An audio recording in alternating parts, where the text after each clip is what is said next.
เรยะธาระหังอาโรปิเตหิอาภิปูชยามะสัทธุโนพันเตภคะวาสุจิระปารินิพุตโตติปัจฉิมาชนะตานุกัมปะมานัสสะอิเมสกการะทุกขตาปันนาการะภูเตปฏิคันหาตุอัมหากังทีคารตังหิตายาสุขายาอาระหังสัมมาสัมพุทโธภะคะวาพุทธังภะคะวันตังอะภิวาเทมิสวากขาโตภะคะวะตาธัมโมธัมมังนัมมัสสามิสุปฏิปันโนภะคะวะโตสาวกสังโฆสังฆังนะมามิหันธรรมยังหันทธานิมยันตังภคะวันตังวาจายะอภิคายิตุงปุพพาคณมการันเจวะพุทธานุสตินยัญจะกะโรมาเสนะโมตัสสะภะคะวะโตอะระหะโตสัมมาสัมพุทธัสสะนะโมตัสสะภะคะวะโตอะระหะโตสัมมาสัมพุทธัสสะนะโมตัสสะภะคะวะโตอะระหะโตสัมมาสัมพุทธัสสะตังโฆปนาภะคะวันตังเอวะกัลยาโนกิตติสัทโธอภุคคโตอิติปิโสภะคะวาอะระหังสัมมาสัมพุทโธวิชชาจารณสัมปันโนสุขโตโลกวิทูอนุตตโรปุริสธรรมสารทิสัทธาเทวมนุสานังพุทโธภควาติหันธรรมยังพุทธาภิคิติงคารมาเสพุทธวาระหันตวารตาทิคุณาภิยุตโตสวดธรรมพิยานการุณาหิสัมมาคตโตโพเทสิโยสุชันนตังกามละวสุโรวันธามหังตามรนังศิรสาชิเนนทังพุทโธโยสัพพปานินางสารนาเขมามุตตะมังปันธมานุสติทา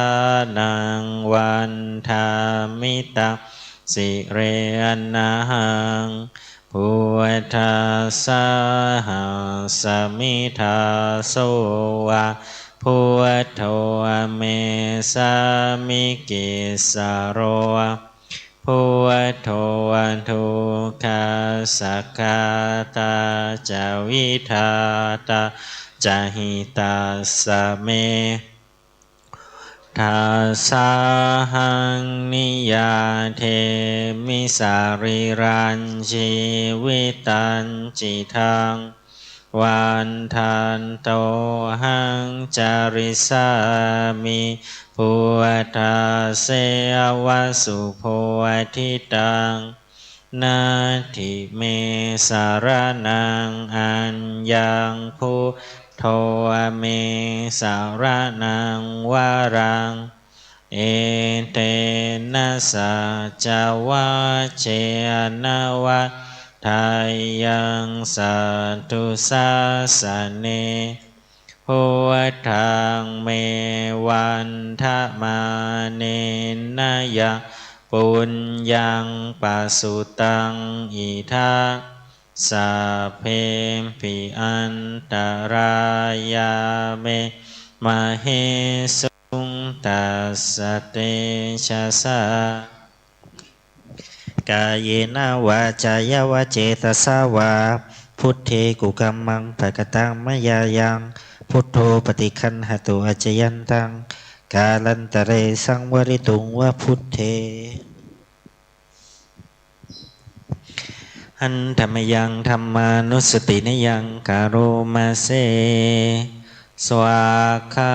โตอัมภคะวะตาธัมโมสันทิติโกอากาลิโกเอหิปัสสิโกโออัมปัญญิโกอัมปัจจตังเวทิตาโพวินยูหิติหันธรรมยังธรรมาภิคิติงกโรมาเสสวากขาตตาทิคุณโยอาคาวะเสนะไสโยโยอามาคาปะกะปริยัติวิโมกขเพโทธัมโมอังกุโลอังกปัตตนาตาทาทาริธารีวันธามหังตามหารังวรธรรมเมตังธัมโมโยสาภาปานินังสารนะเจมะมุตตะมังทุนติยานุสติทานังวันธามิตาสิเรนะหังธัมมาสหัสมิทาโสวะธัมโมเมสามิกิสโรมัวทุกขาสักขาตาจาวิทาตาจาหิตาสเมธัมมาสหังนิยาเทมิสาริรันชีวิตันจิทังวันทันโตหังจาริสามิธัมมาเสวะสุธัมมตังนันติเมสารนังอัญญังธัมโมเมสารนังวารังเอเตนะสัจวะเชนะวะทายังสัตตุสัสสะเนธัมมังเมวันทะมาเนนะยังปุญญังปัสสุตังอิทัสสัพเพปิอันตรายาเมมะเหสุงตัสสะเตชะสะกายเนวาจายวะเจตสาวาธัมเมกุกัมมังภกตังมยายังธัมโมปฏิคันหตุอจยันตังกาลันตะเรสังวริตุงวะธัมเมหันธรรมยังสังขานุสตินยังกโรมาเสสุปฏิปันโนภะคะวะโตสาวกสังโฆอุชุปฏิปันโนภะคะวะโตสาวกสังโฆยายาปฏิปันโนภะคะวะโตสาวกสังโฆสามีจิปฏิปันโนภะคะวะโตสาวกสังโฆ ทิทังจัตตาริปุริสยุคานิอัตตปุริสปุคลาเอสะภะคะวะโตอะสาวกสังโฆอาหุนายโยอัปปาหุนายโยทักขินายโยอัญชลีการณิโยอนุตตรังปุญญาเขตังโลกัสสันติหันธรรมยังสังฆาภิกขิติงกโรมาเสสัทธรรมโชสุปฏิปัตติคุณาทิยุตโตโยทัพพิโทอริยปุคารสังคเสโทศีลาทิธรรมภวราสยกายจิตโตวันธา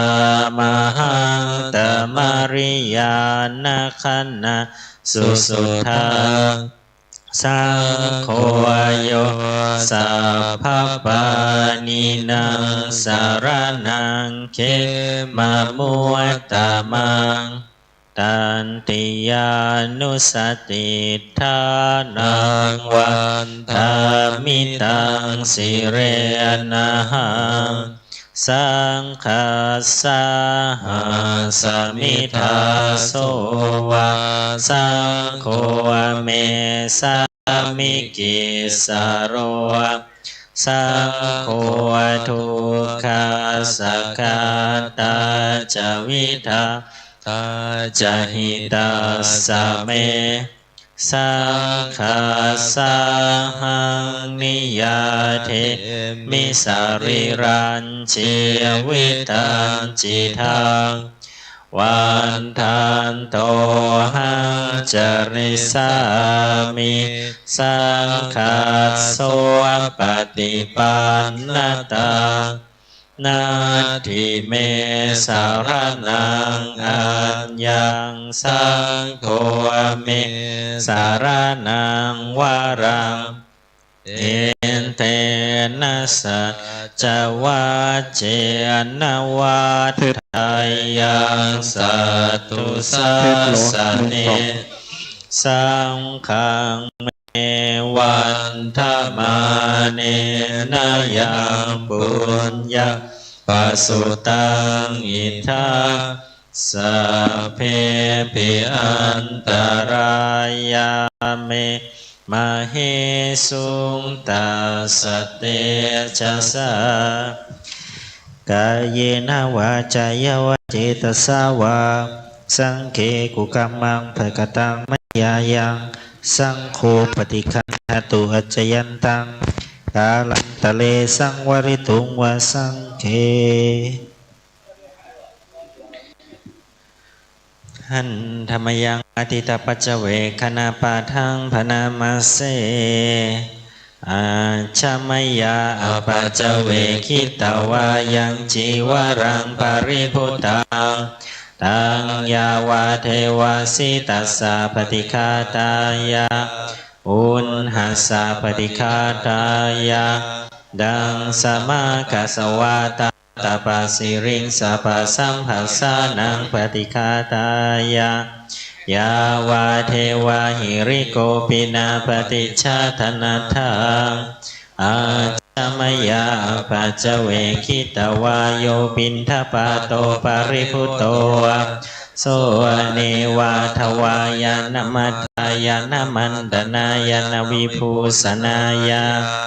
ยาวาเทวาอิมาสกายาสัทธิติยายาปนายาวิหิงสุปรายาพรหมจาริยานุคหายาอิติปุรานันจะเวทนังปฏิหังคามินวันจะเวทนานาอุปาเทสามิยาตราจะเมสติอนวัชตาปัสภาสุวิหารโรจาติอาชมยาปัจเจเวคิตวายังเสนาสนังปริพุตัง ตังยาวะเทวาสิตัสสะปฏิฆาตายะอุณหัสสะปฏิฆาตายะดังสมากัสสวาตาตปะสิริงสัพพสัมภัสสะนังปฏิฆาตายะยาวะเทวะอุตุปาริสยาวิโนทนังปฏิสัลลานารามทังอาชมยาปัจเวคิตวาโยคิลานะปัจจยเพสัชชาปริคาโรปริพุตโตโสยาวะเทวะอุปันนานังวยาภาธิกานังเวทานานังปฏิปารายะอาภยาปัจฉาปรมัตถายาติหันธรรมยังอุทิศนาทิฏฐานาคาทาโยพนามาเสอิมินาปุญญกรรมเมนะอุปัชฌายาคุณุตตราอาจาริยุปการาจามาตาปิตาจยาตกาปิยามะมังสุริโยจันทิมาราชาคุณวันตานาราปิจาพระมมาราชอินทาจโรกปาลาจเทวตายาโมมิตามนุสาจามัชตาเวริกาปิจาสัพเพสัตตาสุขีโหตุปุญญานิปกตานิเมสุขังจติวิทังเห็นตุกิปังปาเปทาโวมะคังอิมินาปุญญกรรมเมนะอิมินาอุทิเสนะจากิปังสุรเพเจวะตันหุปาทานะเชทนังเยสันตานิหินาธรรมายาวานิพานโตมะมังนาสันตุสัพพทาเยวายะทาชาโตภเวภเวอุชุจิตังสติปัญญาสันเลโควิริยหินามาราราพันตุโนกาสังกาตุนจาวิริเยสุเมพุทธาทิปะวโรนาโทธัมโมนาโทวรุตตโมนาโทปัจเจกพุทโธจะสังโฆนาโทตโรมะมังเตโสตมานุภาเวนะมาโรกาสังลาพันตุมา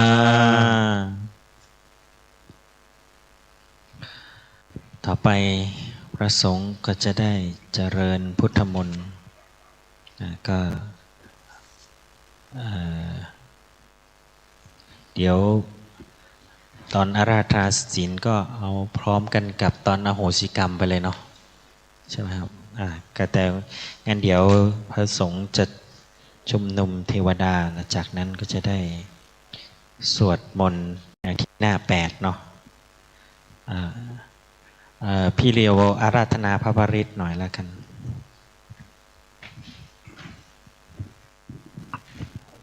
วิปติปฏิภาหายะสัพพะสัพปติสิทธิยาสัพพะทุกขวินาศายะปริตังภูทะมังครังวิปติปฏิภาหายะสัพพะสัพปติสิทธิยาสัพพะพยวินาศายะปริตังภูทะมังครังวิปติปฏิภาหายะสัพพะสัพปติสิทธิยาสัพพะโรคะวินาศายะปริตังภูทะมังคลังปริตวานาเมตังสเมตาภะทันตาอาวิคิตาจิตราปริตังพระนันตุสักเคกาเมจารูเป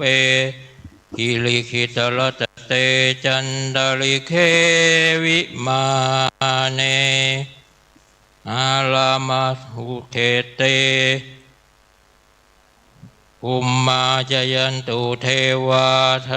ทลวิสเมยกะคันทัพพนาคาติทันตาสันติเกยังมุนิวรวจนังสาทโอเมสุนันตุธรรมสวนกาโลอะยังพะทันตา ธรรมสวนกาโลอะยังพะทันตาธรรมสวนกาโลอะยังพะทันตา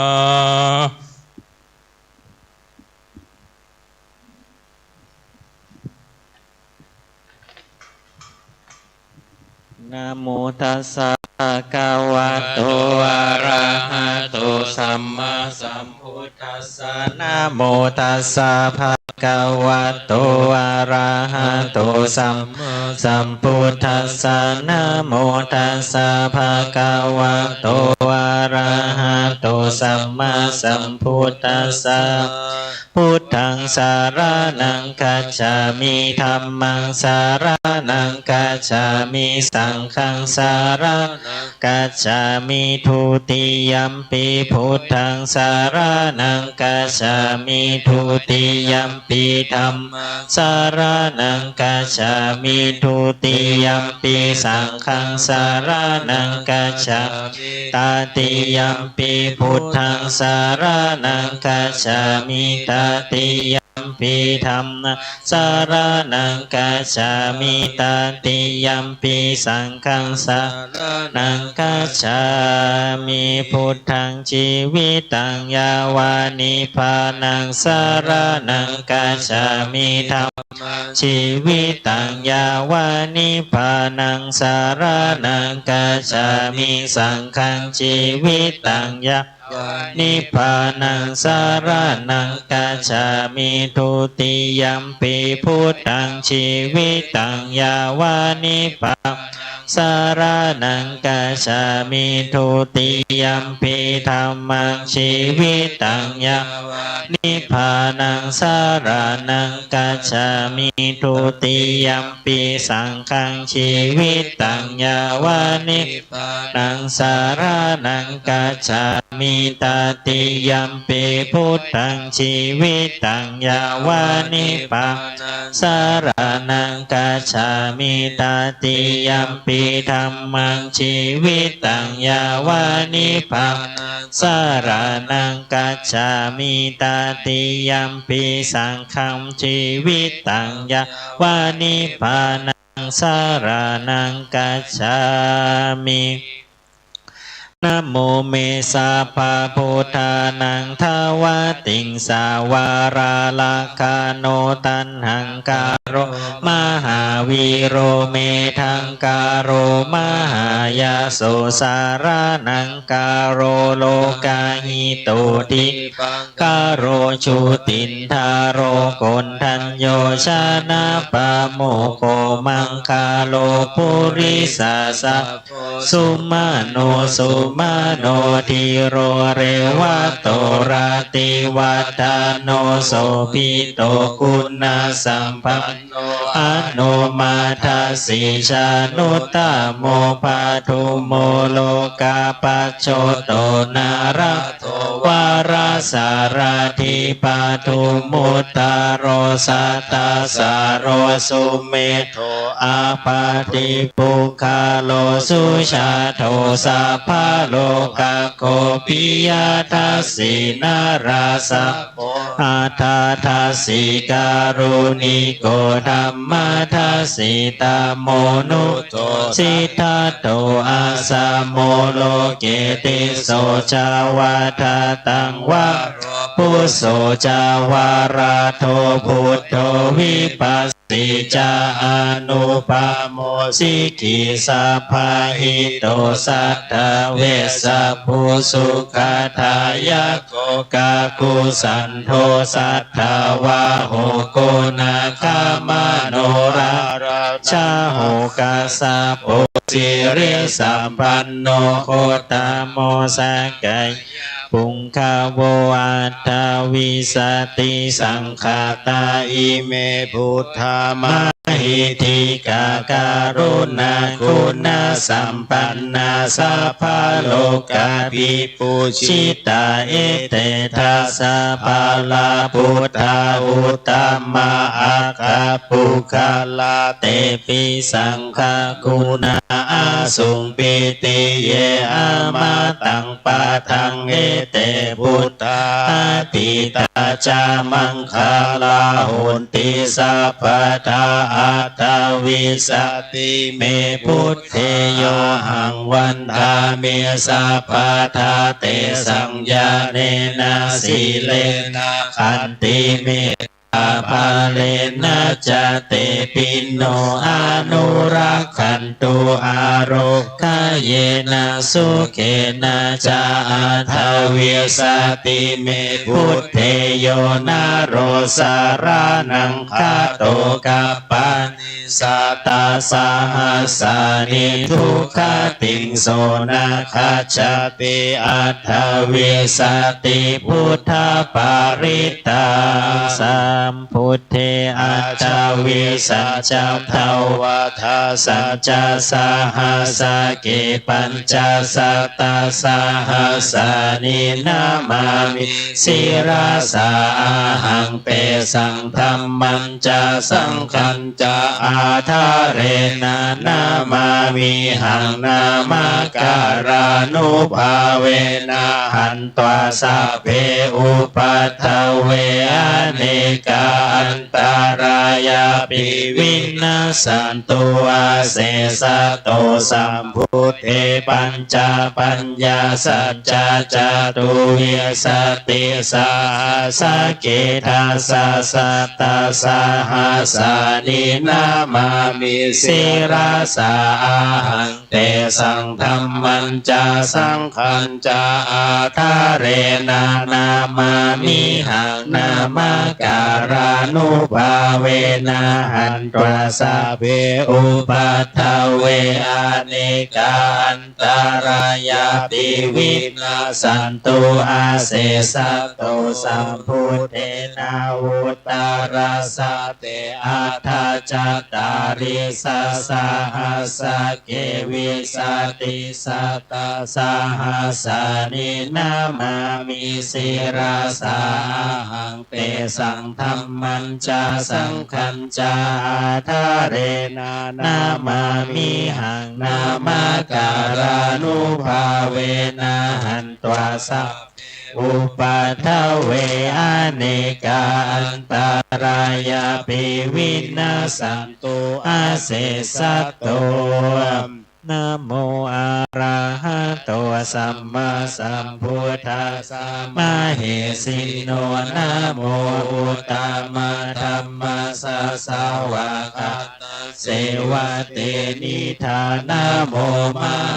สังฆัสสะปิวิสุทธาสีลาทิทิโนนะโมโอมาตายะรัตถาสารตานาตายาสาสาธุกังนะโมโอมากาติตาสาตาสาวัตถุตายาสาปินะโมการาปะภาเวนะวิคาชันตุอุปัฏฐวานะโมการานุภาเวนะสุวัฏฐิโหนตุสัพพะทานะโมการาสเตเชนะวิติมมิโหมิเตชะวะ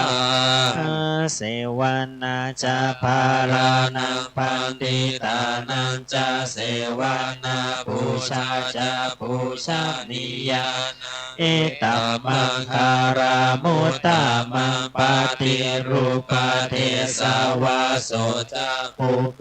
จากาตาปุญญาตาอัตตาสัมมาปานิทิจาเอตัมมังคารามุตตามังพาหุสัจจัญจสิปัญจวินัยโยจะสุสิกิโตสุภาสิตาจายาวาจาเอตัมมัง งอารามุตตามังมาตาปิตุอุปาทานังอุปปาทาราสะสังขาโออนาคุลาจักกัมมันตาเยตัมมังอารามุตตามังทานันจะธรรมจาริยาจายาตกานันจะสังฆาโหอานาวาจานิกัมมานิเอตัมมังอารามุตตามังอารติวิรติปาปามัจจปานาจาสัญญาโมหะปามาโทจะธรรมิสุเอตัมมังอารามุตตามังอาราโวจานิวาโตจะสันตุติจักตัญญูตากาเลนะธรรมสาวานาเอตัมมังอารามุตตามังขันติจะโสวาจะสัตตาสัมมานานันจะทัสสะนังกาเลนะธรรมสกาจาเอตัมมังอารามุตตามังตาโพจาธรรมจาริยัญจาริยสัจจานาทัสสะนังนิพพานาสัจฉิกิริยาจาเอตัมมังอารามุตตามังพุทธัสสะโลกาธัมเมหิจิตตังยาสานากัมปติอาโศกังวิราสังเกมังเอตัมมังการามุตตามังเอตทิสานิกัตวานาสัพพะธรรมาปาราชิตาสัพพะตาโสติขัจฉันติตันเตสังมังการามุตตามันติมหามังการาสุตังการณิยามัทากุสเลนะยันตังสันตังปะทังอภิสาเมจาสะโกอุชุจาสุหุชุจาสุวาโจจาสะโมโทอานาติมานิสันตุสะโกจาสุภาโรจาอาปากิโจจาสัลลาหุกาวุติสันตินหาริโยจานิปะโกจะอาปะคาโพกุเลสุอานานุคิโตนาจักขุทังสมาจาเรกินจิเยนาวินโยปาเรอุปาวาไทยยุงสุขิโนวาเขมิโนโหนตุสัพเพสัตตาภาวันสุสุขิตัตตาเยเกจิปานาภูตติตาสาวาทาวาราวาอนาวาเสสาธิคาวาเยมหันตาวามัชชิมาราสกาอนุกาตุราทิฏฐาวาเยจาอาทิฏฐาเยจาทุเรวาสันติอาวิทุเรภูตาวาสัมภเวสีวาสัพเพสัตตาภาวันตุสุขิตัตตานาปารโรปารานิกุเพทานาติมันเยทากาตจินังกินจิพายาโรสนาปาติฆาสัญญานัญญามัญญาสาตุกามิชัยมาตายาธานิยังพุทธังอายุสาเอกาพุตตามานุรักเขเอวัมปิสัพพะพุเตสุมานาสัมภาวะเยอาปาริมานังเมตตัญจาสัพพะโลกัสสามิมานาสัมภาวะเยอาปาริมานังอุทังอาโตจติริยัมจาอาสัมภาทังอาเวรังอาสาปะตังติตัญจารังนิสินโนวาสยาโนวายาวาตัสสาวิตามิโตเอตังสติงอาทิไทยะพระมะเมตังวิหารังอิทามาหุทิติจาอนุปะคัมมศีลาวะทัสสะเนนะสัมปันโนกาเมสุวินัย เกทังนาหิ ชาตุข ข้าพาสยังปุนาเลติติการานิยาเมตตาสุตังวิรูปะเกหิเมเมตังเมตังเอราปะเตหิเมชาปายาพุทเตหิเมเมตังเมตังกันหาโคตามะเกหิจาอาปะทาเกหิเมเมตังเมตังทิปาทาเกหิเมจาตุปะเทหิเมตังเมตังเมตังพาหุปะเทหิเมมามังอาปาทาโกหิงสีมามังหิงสีทิปาทาโกมามังจาตุปะโกหิงสีมามังหิงสีพาหุปะโทสัพเพสัตตาสัพเพปานาสัพเพภูตาจาเกวาลาสัพเพพัตตานิปัสสันตุมากินจิปาปะมาคามาอัปปมาโนพุทโธอัปปมาโนธัมโมอัปปมาโนสังโฆปามานาวันตานิสิลิงสาปานิอาหิวิชิกาสตาปาติอุณนานาภิสาราภูมุสิกากาตาเมราคากาตาเมปาริตาปาติมันตุภูตานิโสหังนะโมภะคะวะโตนะโมสัตตังนังสัมมาสัมพุทธานังอุเทตายัญจักขุมาเอกราชาหาริสาวันโนปาทาวิปาภาโสตังตังนามาสามิหาริสาวันนาปาทาวิปาภาสังตายาจักขุตาวิหาเรมุทิวาสังเยธรรมานาเวทาโกสัพพะธรรมเมเตเมนะโมเตจามังปาลายันตุนามาตุพุทธานามาตุโพธิญาณโมวิมุตตานาโมวิมุตติญาอิมังโสปาริตังกัตตวาโมโรจารติเอสันนาเปตายัญจักขุมมาเอกราชาหาริสาวันโนปาทาวิปาภาโสตังตังนามาสามิหาริสาวันนางปาทาวิปาภาสังตายาจักขุวิหาเรมุทัตติงเยพรหมานาเวทากุสัพพะธรรมเมเตเมนะโมเตจามังปาลายันตุนามาตุพุทธาน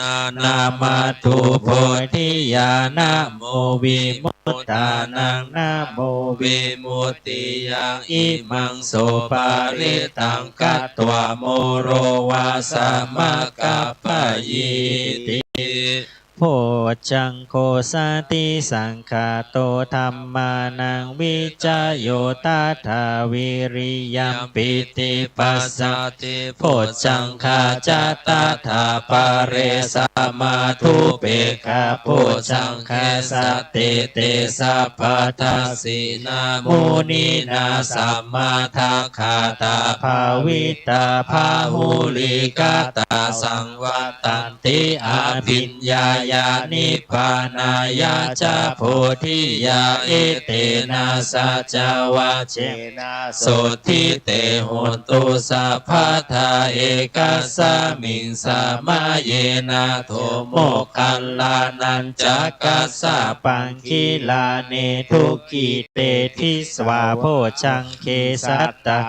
สายิเตจตังอาภินันทิตวาโรคามุจินสุตังคาเนเอเตนะสัจวะเชนะโสทิเตโหตุสัพพทาเอกทาธรรมราชาปิ เคลันเยนาภิปิลิโตจุนทาเทเรนาตันเยวาภานาเปตวานาสาธารังสัมโมทิตวาวาจาอาภาธาตัมนาวุธาสิธานาโสเอเตนะสัจวะเชนะโสทิเตโหตุสัพพะทาปะหินาเตจาอาภาธาตินานัมปิมาเหสินามาคาหตากิเลสาวาปัตตานุปติธรรมตังเอเตนะสัจวะเชนะโสทิเตโหตุสัพพะทายันทุนนิมิตังอาวามังคารัญจโยจามานาปุสกุณาสัสสะโทปาปะคาโหตุสุปินังอากันตังพุทธานุภาเวนะวินาสเมนตุยันทุนนิมิตังอาวามังคารัญจโยจามานาปุสกุณาสัสสะโทปาปะคาโหตุสุปินังอากันตังธัมมานุภาเวนะวินาสเมนตุยันทุนนิมิตังอาวามังคารัญจโยจามานาปุสกุณาสัสสะโตปาปะคาโหตุสุปินังอากันตังสังฆานุภาเวนะวินาสเมนตุมหารุณิโกนาโทหิตายาสัพพปานินาปุเรตวาปารามิสัพพปัตโตสัมโพธิมุตตามังเอเตนะสัจวัชเชนะโหตุเตชัยยะมังคาลังชายันโตโพธิยามูเรสักกายานังนันติวาทาโนเอวังตวังวิจัยโยโหหิจัยยสุชัยยะมังคาเลอปาราชิตาปัลลังเกสีเสปตาวิโปคาเรอภิเสเกสาภาพุทธานังอัคคปะโตปะโมทาติสุนาคตังสุมังคาลังสุปาภาตังสุหุติตังสุขัน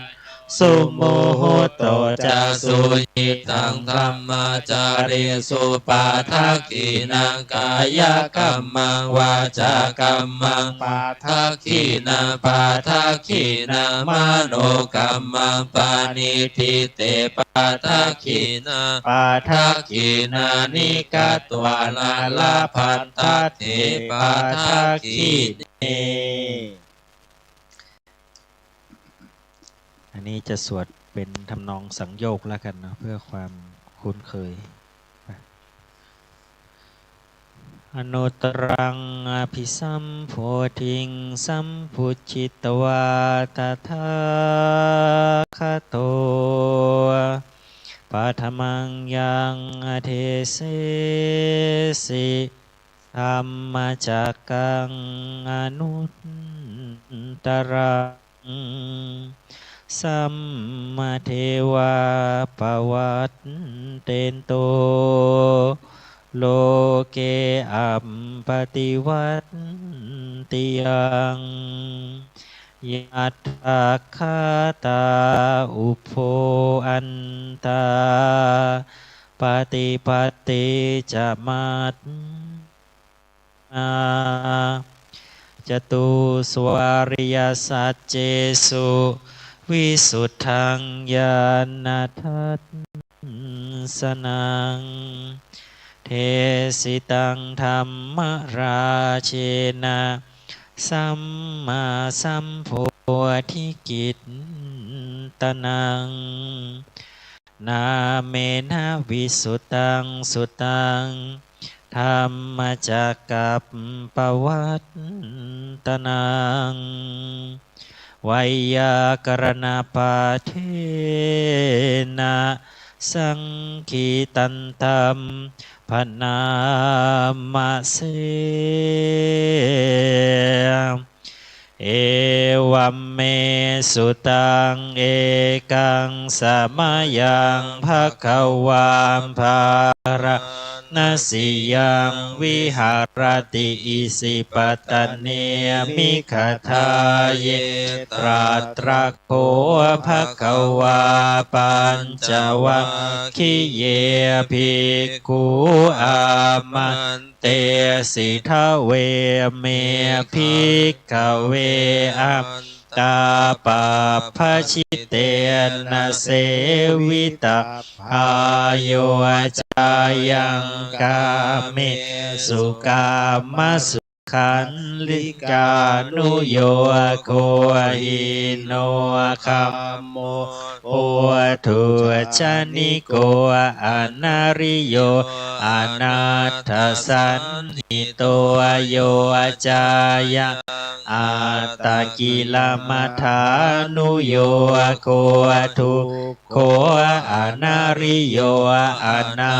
ถสันหิโตเอเตเตภิกขเวอุโภอันเตอนุปคัมมัชฌิมาปฏิปทาตถาคเตนะอภิสัมพุทธาจักขุการณียานการณีอุปสมายะอภิญญายะสัมโพธายะนิพพานายะสังวาตติกัตตมาจะสาภิกขเวมัชฌิมาปฏิปทาตถาคเตนะอภิสัมพุทธาจักขุการณีญาณการณีอุปสัมมายะอภิญญายะสัมโพธายะนิพพานายะสังวาตติอายะเมวะอริโยอัตถังคิโกมัคโคไสยทิทังสัมมาทิฏฐิสัมมาสังกัปโปสัมมาวาจาสัมมากัมมันโตสัมมาอาชีโวสัมมาวายาโมสัมมาสติสัมมาสัมมาทิอายังโคสาภิกขเวมัชฌิมาปฏิปทาตถาคเตนะอภิสัมพุทธาจักขุการณีญาณการณีอุปสัมมายะอภิญญายะสัมโพธายะนิพพานายะสังวาตติอิทังโคปนะภิกขเว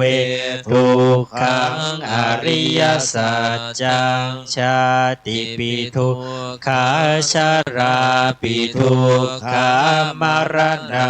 ปิทุกขังโสกปริเทวทุกขโทมานาสุปา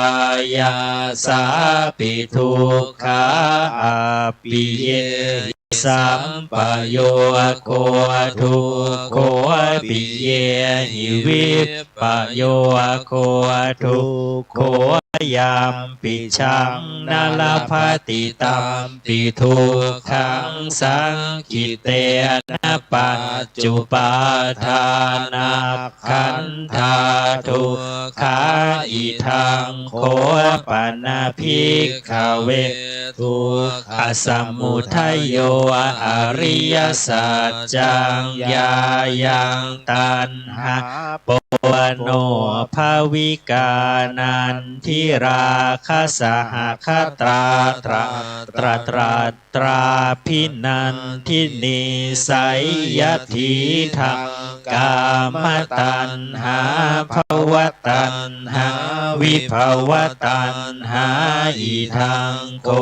ปนะภิกขเวทุกขนิโรโธ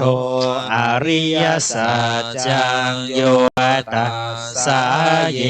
วตันหายะเสสวิราคนิโรโทจาโคปฏินิสสะโคมุติอนาลโยอิทังโคปนาภิกขเวทุกขานิโรธคามินีปฏิปทาอริยสัจจังอายะเมวะอริโยอาทังคิโกมาโกสัยยทิทังสัมมาทิฏฐิสัมมาสังกัปปะสัมมาวาจาสัมมากัมมันโตสัมมาอาชีวะสัมมาวายาโมสัมมาสติสัมมาสมาธิทังทุกขังอริยสัจจันติเมภิกขเวปุเพอนันนุสุเตสุธัมเมสุจักขุงอุทธัปปาทิญาณังอุทธัปปาทิปัญญาอุทธัปปาทิวิชชาอุทธัปปาทิอาโลโกอุทธัปปาทิตังโคปานิทังทุกขังอริยสัจจังปริญญายันติเมภิกขเวปุเพอนันนุสุเตสุธัมเมสุจักขุงอุทธัปปาทิญาณังอุทธัปปาทิปัญญาอุทธัปปาทิวิชชาอุทธัปปาทิอาโลโกอุทธัปปาทิตังโคปานิทังทุกขังอริยสัจจังปริญญายันติเมภิกขเวปุเพอนันนุสุเตสุธัมเมสุจักขุงอุทธัปปาทิญาณังอุทธัปปาทิปัญญาอุทธัปปาทิวิชชาอุทธัปปาทิอาโลโกอุทธัปปาทิทังทุกขสมุทัยโยอริยสัจจันติเมภิกขเวปุเพอนันนุสุเตสุธัมเมสุจักขุงอุทธัปปาทิญาณังอุทธัปปาทิปัญญาอุทธัปปาทิวิชชาอุทธัปปาทิอาโลโกอุทธัปปาทิตังโคปานิทังทุกขสมุทัยโยอริยสัจจังปหาตัพพันติเมภิกขเวปุเพอนันนุสุเตสุธัมเมสุจักขุงอุทธัปปาทิญาณังอุทธัปปาทิปัญญาอุทธัปปาทิวิชชาอุทธัปปาทิอาโลโกอุทธัปปาทิตังโคปานิทังทุกขสมุทัยโยอริยสัจจังปะหินันติเมภิกขเวปุเพอนันนุสุเตสุธัมเมสุจักขุงอุทธัปปาทิญาณังอุทธัปปาทิปัญญาอุทธัปปาทิวิชชาอุทธัปปาทิอาโลโกอุทธัปปาทิทังทุกขานิโรธอริยสัจจันติเมภิกขเวปุเพอนันนุสุเตสุธัมเมสุจักขุงอุทธัปปาทิญาณัง อุทาปาทิปัญญาอุทาปาทิวิชชาอุทาปาทิอาโลโกอุทาปาทิตังโคปานิทังทุกขานิโรโทอริยสัจจังสัจจิกาตาปันติเมภิกขเวปุเพอนันโนสุเตสุธัมเมสุจักขุงอุทาปาทิญาณังอุทาปาทิปัญญาอุทาปาทิวิชชาอุทาปาทิอาโลโกอุทาปาทิตังโคปานิทังทุกขานิโรโทอริยสัจจังสัจจิกตันติเมภิกขเวปุเพอนันโนสุเตสุธัมเมสุจักขุงอุทาปาทิญาณังอุทาปาทิปัญญาอุทาปาทิวิชชาอุทาปาทิอาโลโกอุทาปาทิอิทังทุกขานิโรธคามินีปฏิปทาอริยสัจจันติเมภิกขเวปุเพอนันโนสุเตสุธัมเมสุจักขุงอุทาปาทิญาณังอุทาปาทิปัญญาอุทาปา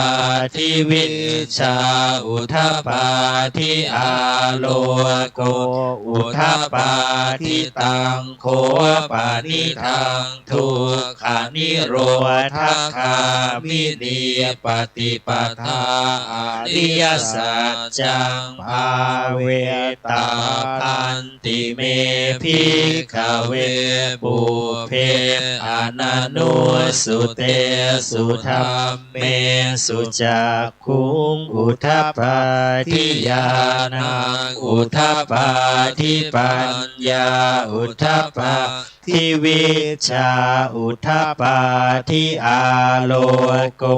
อุทาปาทิตังโคปานิทังทุกขานิโรธคามินีปฏิปทาอริยสัจจังภาวิตันติเมภิกขเวปุเพอนันโนสุเตสุธัมเมสุจักขุงอุทาปาทิญาณังอุทาปาทิปัญญาอุทาปาทิวิชชาอุทาปาทิอาโลโกอุทาปาทิยาวกีวันจะเมภิกขเวอิเมสุจตุสุอริยสัจเจสุเอวะติปาริวัตตังทวาทสาการังยะถาภูตังญาณทัสสนังนาสุวิสุทธังอโหสิเนวตาวาหังภิกขเวสเทวะเกโลเกสมาระเกสพรามเกสสมณพรามนิยาปัชยสเทวมนุษสายอนุตตรังสัมมาสัมโพธิงอภิสัมพุทโธปัจจัญญาสิงยโตจะโมเมภิกขเวอิเมสุจตุสุอริยสัจเจสุเอวันติปาริวัตตังทวาทสาการังยะถาภูตังญาณทัสสนังสุวิสุทธังอโหสิอัฏฐาหัง ภิกขเวสเทวะเกโลเกสัมมาระเกสัพพะมะเกสัสมณพราหมณิยาปัชายาสเทวมนุสสายาอนุตตรังสัมมาสัมโพธิอภิสัมพุทโธปัจจัญญาสิงญานัญจปนเมธาสนังอุทัปปาทิอากุปปาเมวิมุตติอายมันติมาชาตินาทิธานิปุณาภโวติอิทัมโวจะภคะวะอัตตมนาปัญจวัคคียาภิกขุภคะวะโตภาสิตังอภินันทุอิมาสมิงจะปนะวัยยาการณาสมิงพันยมาเนอายสมะโตโกนทัญญาสวิราชังวีตมะลังธรรมจากขุงอุทัปปาทิยังกินจิสมุทัยธรรมสัพพันตังนิโรธาธรรมันติปวัตติเตจะภควตาธรรมจากเกภูมาเทวาสัตตมนุสาเวสุงเอตัมภควตาภาราณสิยังอิสิปตะเนมิคทาเยอนุตตรังธรรมจากกังปวัตติตังอาปฏิวัติยังสามเณรวาพรามเณรวาเทเวนวามาเรนวาพรามมุนาวาเกณจิวาโลกัสสมินติภูมานังเท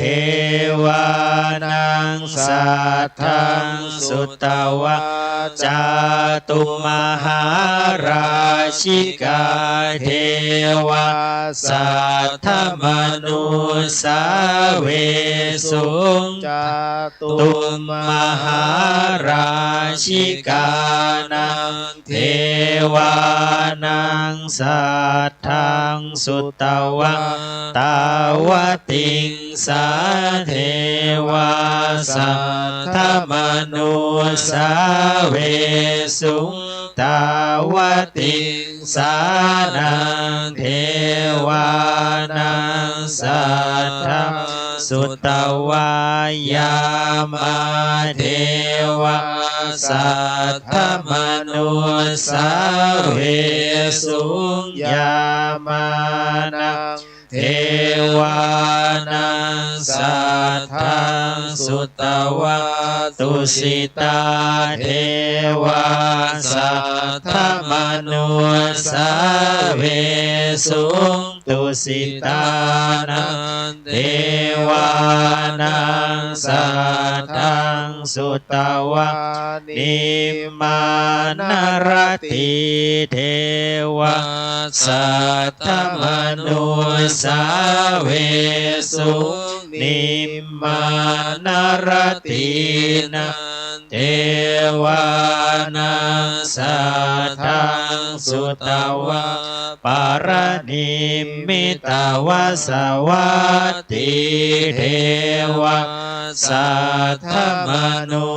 สาเวสุปารณิมิสาวาสวัตตินังเทวานังสัทธังสุตวะธรรมปาริสัชชะเทวาสัทธมนุสาเวสุ พระมป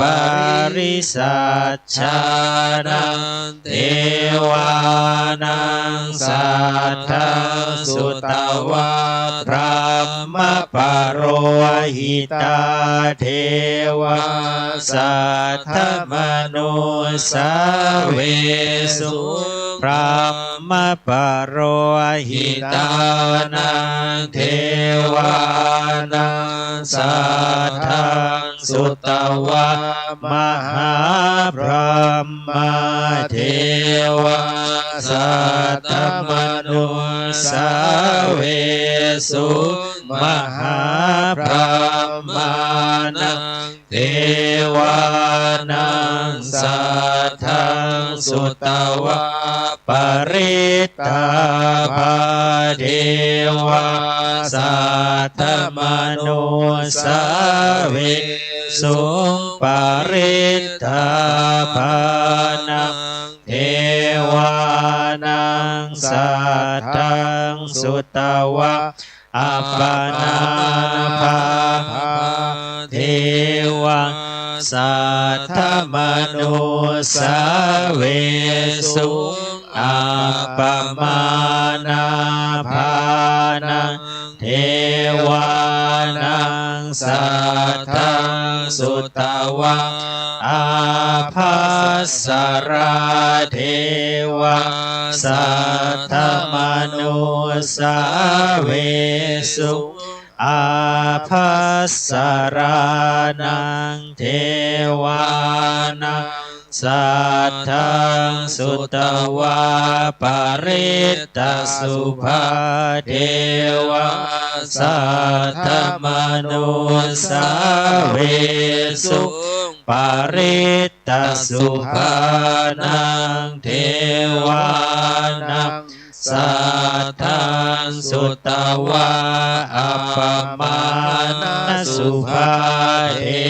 วาสัทธมนุสาเวสุอัปปมานะสุภานังเทวานังสัทธังสุตวะสุภกินนาคาเทวาสัทธมนุสาเวสุ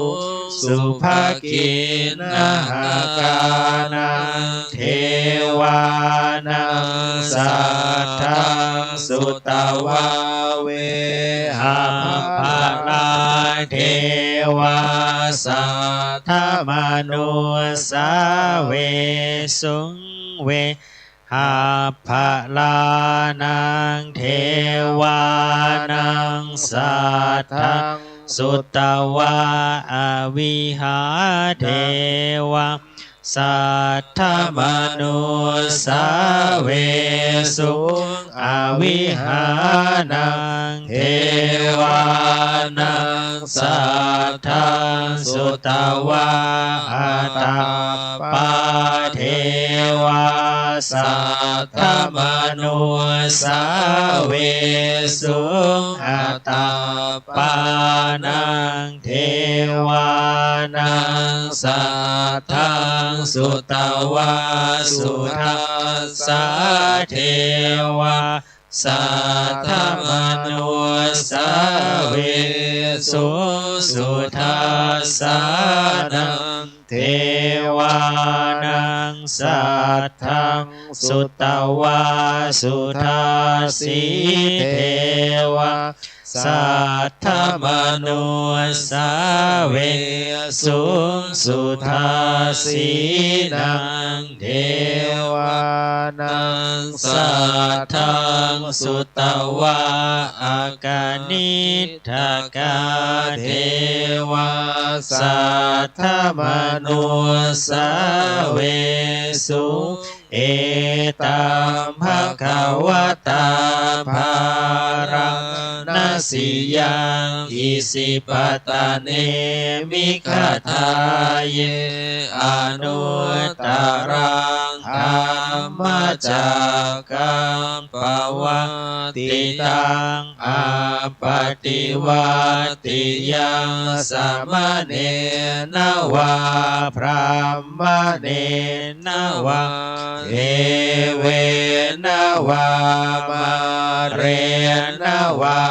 พระมุนาวาเกณจิวาโลกัสสมินเตอิติหะเตนะคะเนนะเตนะมุหัวเตนะยาวะพระมะโลกาสัตโตอาภูคาจิอายัญจัทธัสสะสหาสีโลกธาตุสังกัปปิสัมปะกัมปิสัมปะเวทิอาปะมาโนจะโอลาโรโอภาโสโลเกปาตุระโหสิอติกามเมวะเทวานังเทวานุภาวังอัฏฐโคภควาอุทานังอุทาเนสิอัญญาสิวัตโพโกนทันโยอัญญาสิวัตโพโกนทันโยติอิติหิทังอายะสมัตโตโกนทัมยาสะอัญญาโกนทันโยตะเววนามังอาโหสิติ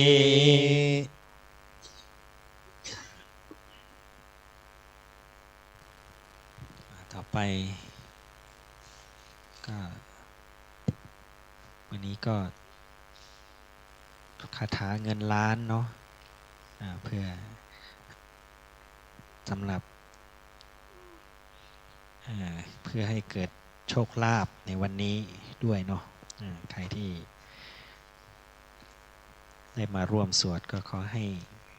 มีสุขภาพแข็งแรงเศรษฐกิจที่ดีต้อนรับให้พ้นจากเศรษฐกิจภัยสงครามทั้งหลายที่กำลังเกิดขึ้นเนาะก็ช่วงนี้ก็ให้มีโชคลาภเข้ามาด้วยแล้วกันเนาะการงานการค้าอะไรก็ให้การเงินคล่องตัวไปด้วยก็ร่วมกันสวดนึกถึงหลวงปู่ปานหลวงพ่อปานวัดบางนมโคหลวงพ่อฤาษีลิงดำขอท่านให้ที่ท่านได้นำบทสวดนี้มาให้พวกเราทั้งหลายได้สวดกันนะโมตัสสะภะคะวะโตอะระหะโตสัมมาสัมพุทธัสสะนะโมตัสสะภะคะวะโตอะระหะโตสัมมาสัมพุทธัสสะนะโมตัสสะภะคะวะโตอะระหะโตสัมมาสัมพุทธัสสะสัมปจิจฉามินาสังสิโมพรหมจมหาเทวาสพเพยัคขาปรายันติพรหมจมหาเทวาอภิลาภาภวันตุเมมหาปุญโญ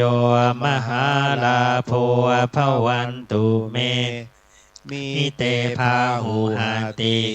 พุทธามะอาอุนะโมพุทธายะวิราทะโยวิราโคนายังวิราหิงสาวิราธาสีวิราธาสาวิราอิทิโยพุทธัสสะมานีมาพุทธัสสะสวาโหมสัมปติจฉามิเพ่งพา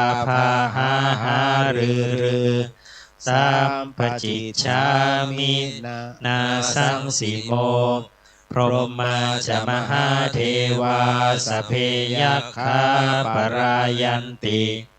พรหมาจมหาเทวาอภิลาภาภวันตุเมมหาปุญโยมหาลาโภภวันตุเมมีเตพาหูหาติพุทธามาอาอุนะโมพุทธายะวิราทะโยวิราโคนายังวิราหิงสาวิราธาสิวิราธาสาวิราอิทิโยพุทธัสสะมานีมาพุทธัสสะสวาโหมสัมปติชามิเพ่งพาหารือสัมปจิชามินาสังสีโมพรหมาจมหาเทวาสพเพยัคฆาปรายันติพรหมาจมหาเทวาอภิลาภาภวันตุเมมหาปุญโยมหาลาโภภวันตุเมมีเตพาหูหาติพุทธามาอาอุนะโมพุทธายะวิราทะโยวิราโคนายังวิราหิงสาวิราธาสิวิราธาสาวิราอิทิโยพุทธัสสะมานีมาพุทธัสสะสวาโหมสัมปติชามิเพ่งพาหารือสัมปจิชามินาสังสีโมพรหมาจมหาเทวาสพเพยัคฆาปรายันติพรหมาจมหาเทวาอภิลาภาภวันตุเมมหาปุญโยมหาลาโภภวันตุเมมีเตพาหูหาติพุทธามาอาอุนะโมพุทธายะวิราทะโยวิราโคนายังวิราหิงสาวิราธาสิวิราธาสาวิราอิทิโยพุทธัสสะมานีมาพุทธัสสะสวาโหมสัมปติชามิเพ่งพาหารือสัมปจิชามินาสังสีโมพรหมาจมหาเทวาสพเพยัคฆาปรายันติพรหมาจมหาเทวาอภิลาภาภวันตุเมมหาปุญโยมหาลาโภภวันตุเมมีเตพาหูหาติพุทธามาอาอุนะโมพุทธายะวิราทะโยวิราโค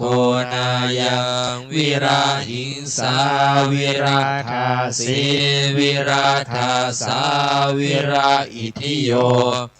พุทธัสสะมานีมาพุทธัสสะสวาโหมสัมปติชามิเ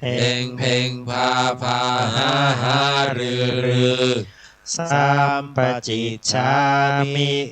นาสังสีโมพรหมาจมหาเทวาสพเพยัคฆาปรายันติพรหมาจมหาเทวาอภิลาภาภวันตุเมมหาปุญโยมหาลาโภภวันตุเมมีเตพาหูหาติพุทธามาอาอุนะโมพุทธายะ วิราทาโยวิราโคนายังวิราหิงสาวิราธาสีวิราธาสาวิราอิทิโยพุทธัสสะมานีมามาพุทธัสสะสวาโหมสัมปติชามิเพ่งเพ่งพาพาหาหารือรือสัมปจิชามินาสังสีโมพรหมาจมหาเทวาสพเพยัคขาปรายันติพรหมาจมหาเทวาอภิลาภาภวันตุเมมหาปุญโยมหาลาโภภวันตุเมมิเตภาหุหาติพุทธมหาอุนะโมพุทธายะวิราทาโยวิราโคนายังวิราหิงสาวิราธาสีวิราธาสาวิราอิทิโยพุทธัสสะมานีมามาพุทธัสสะสวาโหมสัมปติชามิเพ่งเพ่งพาพาหาหารือรือสัมปจิชามินาสังสีโมพรหมาจมหาเทวาสพเพยัคขาปรายันติพรหมาจมหาเทวาอภิลาภาภวันตุเมมหาปุญโยมหาราโภภวันตุเมมิเตภาหุหาติพุทธมหาอุนะโมพุทธายะวิราทาโยวิราโคนายังวิราหิงสาวิราธาสีวิราธาสาวิราอิทิโยพุทธัสสะมานีมามาพุทธัสสะสวาโหมสัมปติชามิเพ่งเพ่งพาพาหาหารือรือสัมปจิชามินาสังสีโมพรหมาจมหาเทวาสพเพยัคขาปรายันติพรหมาจมหาเทวาอภิลาภาภวันตุเมมหาปุญโยมหาลาโภภวันตุเมมิเตภาหุหาติพุทธมหาอุนะโมพุทธายะวิราทาโยวิราโคนายังวิราหิงสาวิราธาสีวิราธาสาวิราอิทิโยพุทธัสสะมานีมามาพุทธัสสะสวาโหมสัมปติชามิเพ่งเพ่งพาพาหารวยรวย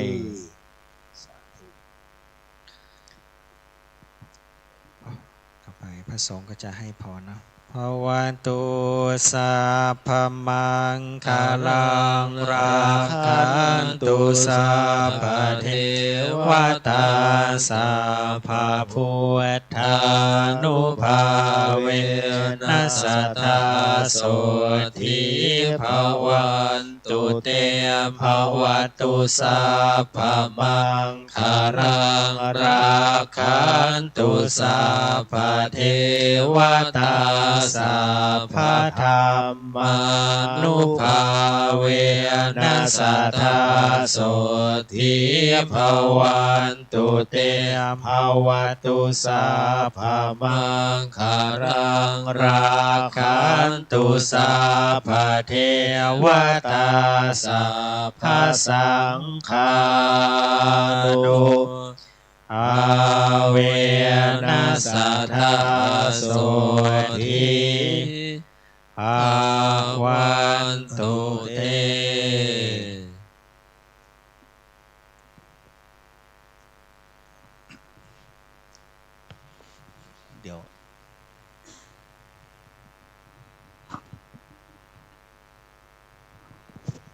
ช่วงนี้อาจจะให้พักสักหน่อยเข้าห้องน้ำห้องท่าเนาะเดี๋ยวจะมา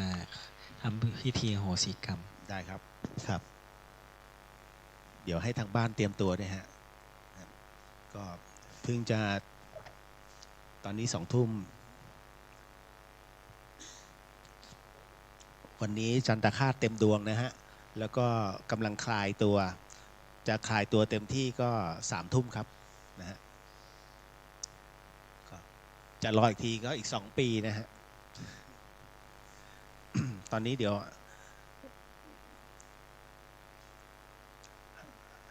ให้พัก5 นาทีฮะให้พัก5 นาทีเพราะเดี๋ยว เดี๋ยวนั่งยาวครับนะเพราะว่าต้องนั่งสมาธิด้วยก็บังเอิญว่าได้มีโอกาสไปเข้าคอร์สเตรียมตัวตายนะเตรียมตัวเขาเรียกเตรียมตัวเดี๋ยวนะเขาเปลี่ยนชื่อเพราะว่าพอคอร์สเตรียมตัวตายนี่รู้สึกว่ามันค่อนข้างจะโหดร้ายแล้วโยมทั้งหลายเนี่ยท่านก็ติงมาว่าคอร์สเตรียมตัวตายมันค่อนข้างจะดูโหดร้ายไปหน่อยก็เลยเตรียมเดินทางแสงอะไรนะเดินทางสู่แสงสว่างอะไรสักอย่างเนี่ยนะฮะ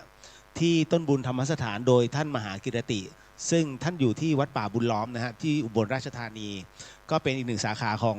หลวงพ่อชาสุพัทโทนะฮะซึ่งก็ได้มีการแลกเปลี่ยนนะครับในการนี้ก็เลยต้องบอกว่าเพิ่งจะกลับมาเลยฮะนะฮะถอยเรียกว่าพอจบคอร์สก็รีบมาจากชลบุรีก็มาเพื่อการนี้โดยเฉพาะเพราะว่าด้วยพิธีโอโหสิกรรมนะฮะที่กำลังจะมีขึ้นเนี่ยอีกสักครู่หนึ่งนะครับก็ต้องบอกว่าอันนี้ก็ต้องบอกคุณผู้ฟังทางบ้านด้วยนะเนื่องจากว่าโดยปกติแล้วการทำโอโหสิกรรมเนี่ยนะฮะก็จะมีพระอาจารย์ภาสกรภูริวัฒโนท่านเป็นอดีตเรียกว่าเป็นผู้อำนวยการธรรมสถานมหาวิทยาลัยเชียงใหม่นะครับแล้วท่านมรณภาพไป5 ปีแล้ว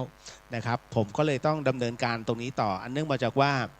พระอาจารย์นพพรอาทิตย์จวังโสซึ่งเป็นผู้ที่เริ่มต้นในการทำโอโหสิกรรมเนี่ยท่านบอกว่าถ้ากำลังไม่ถึงมันมีผลในเรื่องของอายุไขผมก็ตกใจตอนแรกนะฮะเฮ้ยแล้วมันจะเป็นยังไงหลวงพี่ท่านก็บอกว่าอันนี้ก็คือท่านเดินมาในห้องข้างล่างนะท่านก็บอกมึงทำไปเถอะมึงทำได้นะแต่ผมก็ปฏิเสธมาตลอดจนได้เวลาฮะในวันที่14 มีนาคมที่จะถึงนี้นะครับก็เป็นวันที่ครบรอบของการมรณาการของหลวงพี่ภาสกรท่านนะครับก็ขอเชิญศิษยานุศิษย์ของหลวงพี่ท่านทั่วประเทศนะฮะก็สามารถนะฮะมาทำกตัญญูตาได้ที่ธรรมสถานมหาวิทยาลัยเชียงใหม่ก็เริ่มตั้งแต่8 โมงใช่ไหมฮะหลวงพี่เข็ม8 โมงเนาะนะครับแล้วก็แต่ถ้าท่านใดที่ไม่สะดวกนะครับก็จะมีการถ่ายทอดสดนะครับผ่านเว็บของผ่านหน้าเพจของธรรมสถานมหาวิทยาลัยเชียงใหม่อันนี้ก็ขอโมทนาบุญกับทุกท่านที่ร่วมบุญมานะตรงนี้นะครับก็ต้องบอกว่าหลวงพี่ท่านทำคุณูปการไว้มากมายเลยทีเดียวแล้วก็เป็นเรียกว่าเป็นปราชญ์นะครับในศาสตร์ตรงนี้โดยเฉพาะอย่างยิ่งท่านได้ทำปฏิจจสมุปบาทนะครับเรียกว่าเป็นเวอร์ชั่น3ของโลกนะฮะซึ่งเวอร์ชั่นแรกก็เป็นของพระธรรมโคสาจารย์ของศรีลังกาหลังจากที่องค์พระสัมมาสัมพุทธเจ้านั้นได้นิพพานไปแล้วเนี่ย500 ปี หลังจากนั้นก็จะเป็นท่านหลวงพ่อพุทธทาสนะฮะเป็นรูปที่2ที่ทำขึ้นมานะครับคือทั้ง2รูปเนี่ยพระธรรมโคสาจารย์ของศรีลังกานั้นท่านทำในอดีตหมายถึงว่าพูดถึงอดีตนะฮะทุกที่เกิดขึ้นในอดีตนะฮะหลวงพ่อท่านพุทธทาสท่านพูดถึงอดีตกับปัจจุบันแต่หลวงพี่ภาสกรนั้นท่านพูดถึงอดีตปัจจุบันและอนาคตนะฮะเพราะฉะนั้นก็จะเป็นเวอร์ชัน3ของโลกนะครับแล้วก็คงจะต้องจบเอาเหรอครับมันมีตรงนั้นตัวหนึ่ง ครับเดี๋ยวขออนุญาตนิดนึงนะฮะเพราะว่าตอนนี้สมาชิกทางบ้านก็มากันอยู่เรื่อยๆเนาะ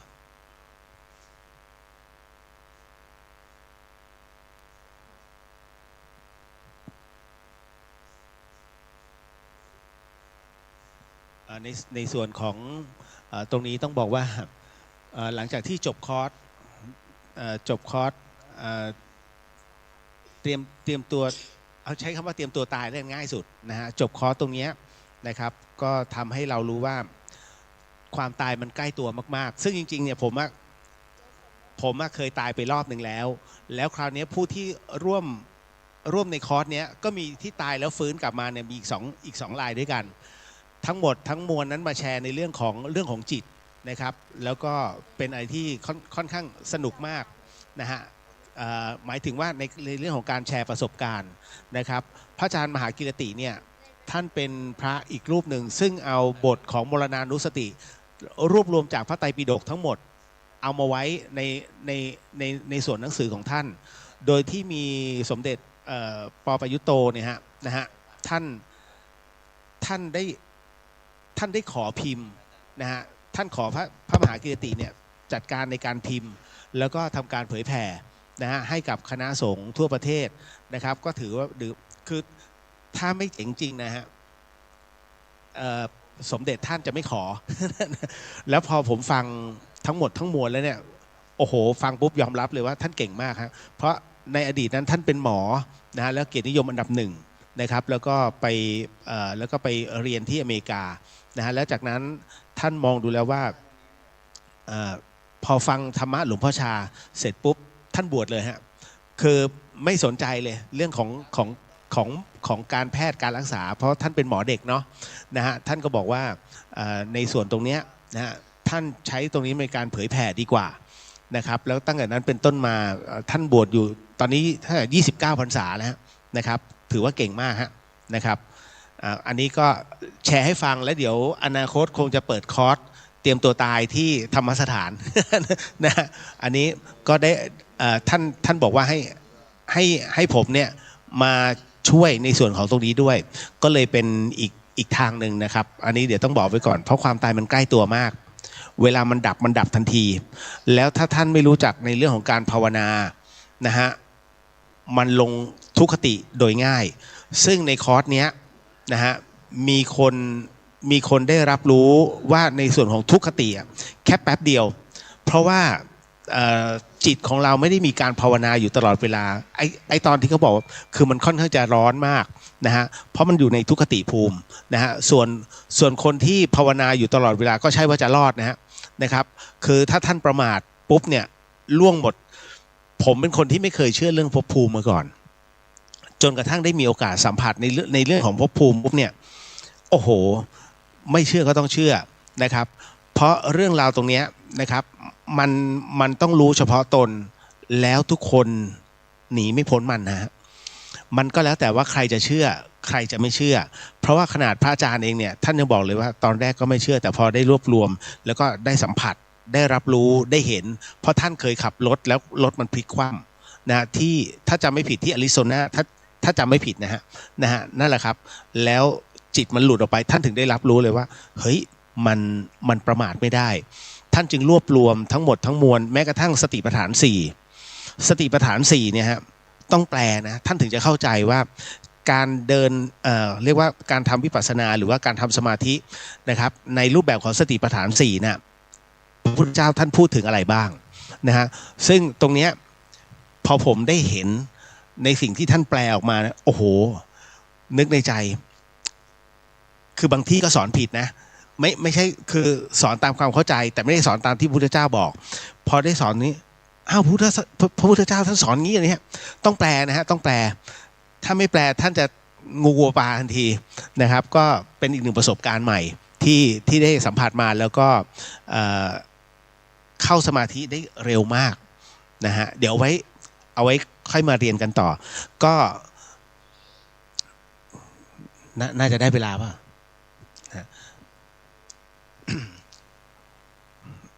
อันนี้ส่วนตัวเรียบร้อยแล้วนะผมบอกตัวนี้เรียบร้อยแล้วนะครับในเรื่องของการทำโหสิกรรมค่อนข้างจะใช้กำลังเยอะพอสมควรนะครับในส่วนของตรงนี้เพราะว่ามันเป็นเรื่องของที่ท่านไปทำเอาไว้ผมต้องเท้าความก่อนเพราะหลวงพี่ท่านก็เลยท่านบอกงี้ว่าท่านเองก็ไม่รู้หรอกว่าใครไปทำอะไรไปบ้างในอดีตบางคนเคยทำแท้งบางคนเคยไปฆ่าเขาบางคนเคยไปด่าพ่อด่าแม่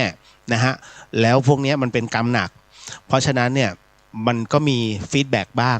นะครับแต่ท่านก็พระอาจารย์ภัสกรเนี่ยท่านไม่ค่อยสนท่านบอกท่านก็ทำไปเพราะว่าท่านก็มีครูบาอาจารย์ช่วยอีกทีหนึ่งนะก็จะมีหลวงแม่ท่านอาจารย์แม่ชีเพียงเดือนนั้นช่วยอยู่ตลอดนะครับ เพราะฉะนั้นนะตรงนี้ในวันนี้ถือได้ว่าเป็นอีก1 วันนะฮะเพนเดือน3นะครับเป็นวันมาฆบูชาที่วันนี้มีพระภิกษุ 1,250 รูปนะครับได้มาเข้าเฝ้าองค์พระสัมมาสัมพุทธเจ้านะฮะโดยที่ไม่ได้นัดหมายและทั้งหมดทั้งมวลนั้นนะครับท่านเป็นเอหิภิกขุอุปสัมปทาคือเป็นพระภิกษุที่องค์พระสัมมาสัมพุทธเจ้านั้นท่านได้บวชให้ที่สำคัญทั้งหมดนะฮะสำเร็จอภิญญา6หมดเลยนะครับแล้วก็ตรงกับวันเพ็ญนะครับเพราะเดี๋ยวอีกสักครู่หนึ่งก็ขออนุญาตนะฮะอาจจะให้มีนั่งสมาธินิดนึงวันนี้คงต้องเดทแอร์ฮะเพราะว่าผมเองก็ต้องนั่งสมาธิด้วยแต่อาจจะขอหลวงพี่โอปอนะฮะได้แสดงธรรมเทศนาสั้นๆนิดนึงนะฮะเพราะว่าในขณะที่ท่านแสดงธรรมเทศนาเนี่ยก็ให้เราท่านทั้งที่อยู่ในนี้แล้วก็ที่อยู่ทางบ้านนะครับนั่งสมาธิไปด้วยนะครับคุณจินชาบอกว่าเสียงในไลฟ์ฟังดูไกลๆก้องๆหน่อยนะคะแต่ยังจับใจความได้ขออภัยฮะสงสัยผมต้องดึงอันนี้ออกนะฮะ เดี๋ยวสักครู่หนึ่งหลวงพี่ถ้าให้พร้อมก็เอาเลยนะเอาเลยนะ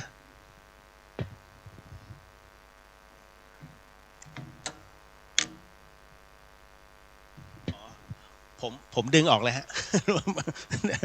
เพราะว่าเขาบอกว่ามันกล้อง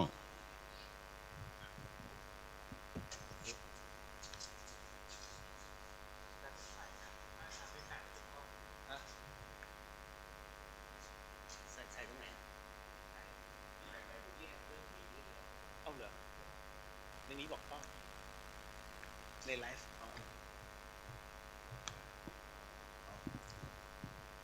ขออภัยครับ พอดีหลวงพี่ท่านที่คุมเสียงบอกว่าจำเป็นต้องใส่นะฮะเสียงเบามากค่ะท่านต้องเร่งแล้วล่ะครับ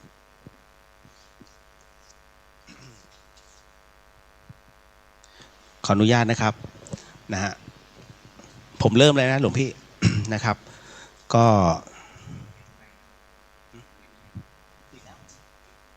ติดตัวด้วย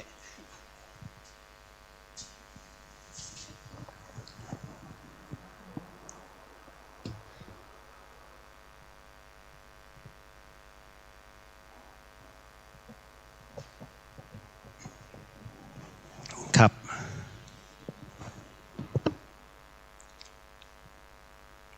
ขออนุญาตนะครับเริ่มเลยนะครับสาธุ ที่อยู่ในทางบ้านก็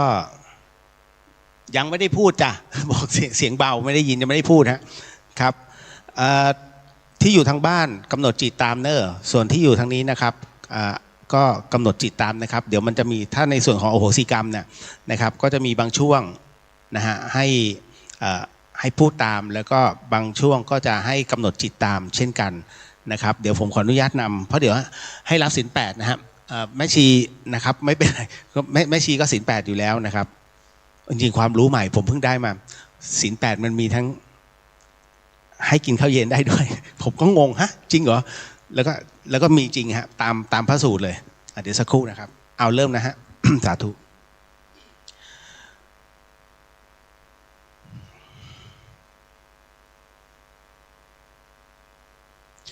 ปุริมันจติสังราชาธรโทปัสสสติคัตถพานังอธิปติมหาราชายาสสิโสปุตตปิตัสสะภะโวธรรมานามหพลายทิมันโตชุติมันโตวันโตยสัทธินโนโมธรรมานาทังสุทักขินันจติสังราชาวิรุโหตาปัสสสติกุมภทานังอธิปติมหาราชายาสสิโสปุตตปิตัสสะภะโวธรรมานามหพลายทิมันโตชุติมันโตวันโตยสัทธินโนโมธรรมานาทังสุ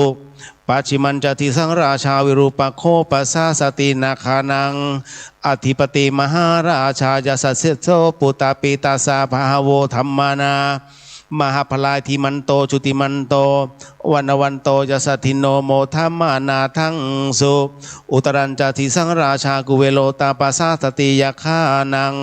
อ อาธิปติมหาราชาจะสสิโสปุตตปิตาสะภาโวธรรมานามหาปลาติมันโตจุติมันโตวันวันโตจะสัทธินโนโมธรรมานาทังสุปุลิมาติสังทลโททาคิเนนาวิโรหโกปัจฉิเมนาวิโรปัคโคกุเอโรตารังติสังจัตตารโรเตมหาราชาสมันตาจตุโลทิสาทัทลมานาทังสุต่อไปนะครับก็เป็นการบูชาพระรัตนตรัยนะฮะ โยโสภควาระหังสัมมาสัมพุทโธสวากขาโตเยนะภควตาธัมโมสุปฏิปันโนยาสาภควโตสาวกสังโฆตามยังภควันตังสัทธัมมังสสังฆังอิเมหิสการเรหิยะธาระหังอโรปิเตหิอภิปูชยามะสาธุโนพันเตภควาสุจิราปารินิพุตโตปิ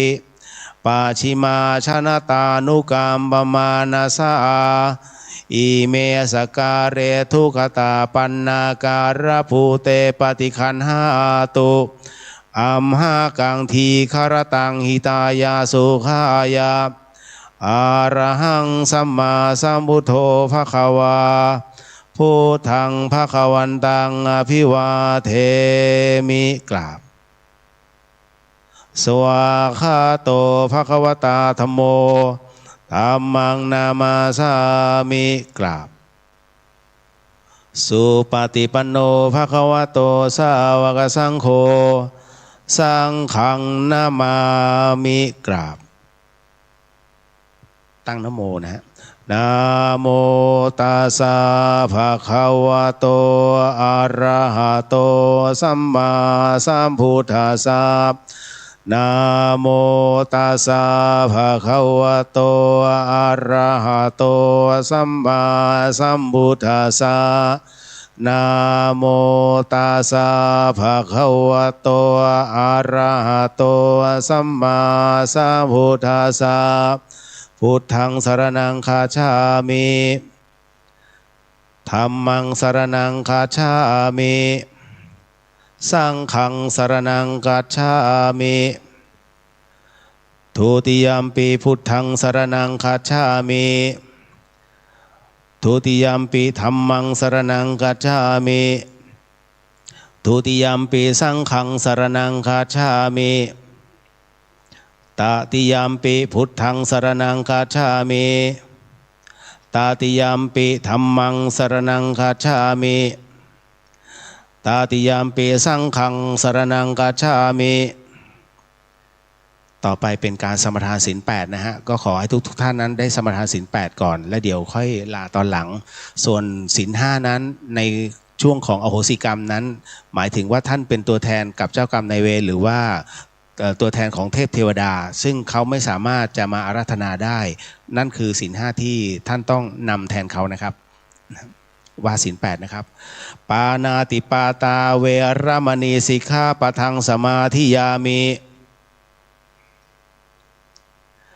อทินนาทานาเวรมณีสิกขาปะทังสมาธิยามิอพรหมจาริยาเวรมณีสิกขาปะทังสมาธิยามิมุสาวาทาเวรมณีสิกขาปะทังสมาธิยามิสุราเมรยมัชฌะปมาทัฏฐานาเวรมณีสิกขาปะทังสมาธิยามิวิกาลโภชนาเวรมณีสิกขาปะทังสมาธิยามิ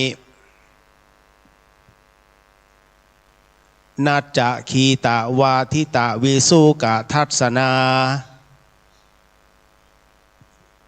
มาลาคันทะวิเลปนะธารณะมันธนะวิปูสนัทธานา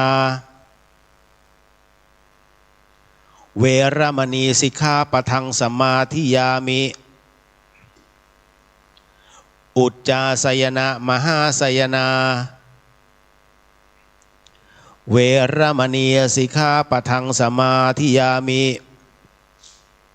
อิมานิปัญจสิกขาปทานิสีเลนะสุขติงยันติสีเลนะโภคสัมปทาสีเลนะนิพุติงยันติตัดสมานสีลังวิโสทะเยต่อไปเป็นขึ้นกรรมฐานนะฮะก็ขอให้ท่านได้ว่าตามนะฮะตั้งนะโมพร้อมกัน3จบนะครับนะโมตัสสะภะคะวะโตอะระหะโตสัมมาสัมพุทธัสสะนะโมตัสสะภะคะวะโตอะระหะโตสัมมาสัมพุทธัสสะนะโมตัสสะภะคะวะโตอะระหะโตสัมมาสัมพุทธัสสะว่าตามนะอิมาหังภควาอัตตะภาวังตุมหากังปะลิจัจฉามิข้าแต่สมเด็จพระผู้มีพระภาคเจ้าผู้เจริญข้าพระพุทธเจ้าทั้งหลายขอมอบกายถวายชีวิตแด่องค์สมเด็จพระสัมมาสัมพุทธเจ้าข้าพระพุทธเจ้าทั้งหลายขออาราธนาบารมีพระพุทธเจ้าทุกๆพระองค์พระปัจเจกพุทธเจ้าทุกๆพระองค์พระธรรมและพระอริยสงฆ์ทั้งหลายครูบาอาจารย์ทั้งหลายสืบกันมาได้โปรดยกจิตของข้าพเจ้าขึ้นสู่ภาวะพระกรรมฐานทั้ง40ทัศพระปิติทั้ง5และวิปัสสนาญาณทั้ง9ขอพระกรรมฐานทั้ง40ทัศพระปิติทั้ง5และวิปัสสนาญาณทั้ง9จงมาบังเกิดปรากฏในกายทวารในวจีทวารในมโนทวารของข้าพระพุทธเจ้าณกาลบัดเดี๋ยวนี้เถิดขอได้โปรดยกจิตของข้าพเจ้าขึ้นสู่ภาวะแห่งเมฆจิตสามารถกำหนดจิตรู้ภาวะการต่างๆทั้งเหตุผลอดีตอนาคตและปัจจุบันได้ทุกขณะจิตที่ปรารถนาจะรู้เมื่อรู้แล้วขอให้เห็นภาพนั้นได้ชัดเจนแจ่มใสและพยากรณ์ได้ตามความเป็นจริงทุกประการเหตุใดที่จะพึงบังเกิดแก่ข้าพเจ้าขอให้ข้าพเจ้าได้รู้เหตุนั้นได้โดยไม่ต้องกำหนดจิตแม้แต่ประการใดณกาลบัดเดี๋ยวนี้เถิดครับก็ต่อไปนะฮะให้เข้าสู่ในช่วงของการเข้ากรรมฐานนะฮะก็ขออนุญาตนะฮะว่าตามนะฮะอิมังวิปัสสนากรรมฐานังปูเชมิทุติยัมปิอิมังวิปัสสนากรรมฐานังปูเชมิตติยัมปิอิมังวิปัสสนากรรมฐานังปูเชมิต่อไปก็เป็นการนั่งสมาธินะฮะก็กำหนดจิตนะฮะลมหายใจเข้าลมหายใจออกนะฮะตามสภาวะของแต่ละท่านนะฮะในอันหนึ่งนี้ก็เดี๋ยวจะขอหลวงพี่โอปอนะฮะช่วยแสดงพระธรรมเทศนาสั้นๆสัก3 นาทีก็ได้พี่นะหลวงพี่ครับนะก็ขออาราธนานิมนต์นิดนึงครับนะเพื่อให้คณะทั้งหมดได้นั่งกรรมฐานครับสาธุครับ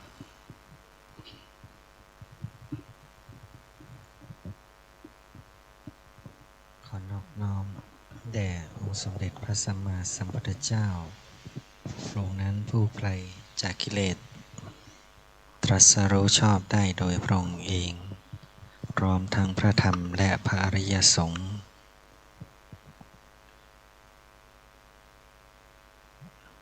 ดังพระบาลีว่าสัพพปาปัสสะอาการนังกุศลสูปสัมปทาสจิตตปริโยทปนังเอตังพุทธานาสาสนังติคำกล่าวพระบาลีที่ได้ยกขึ้นมาเป็นเบื้องต้นหลายท่านคงเคยได้ยินได้ฟังมาซึ่งเป็นหลักการที่พระพุทธเจ้าทุกพระองค์จะสอนหลักแนวทางนี้อันได้แก่สัพพปาปัสสะอาการนัง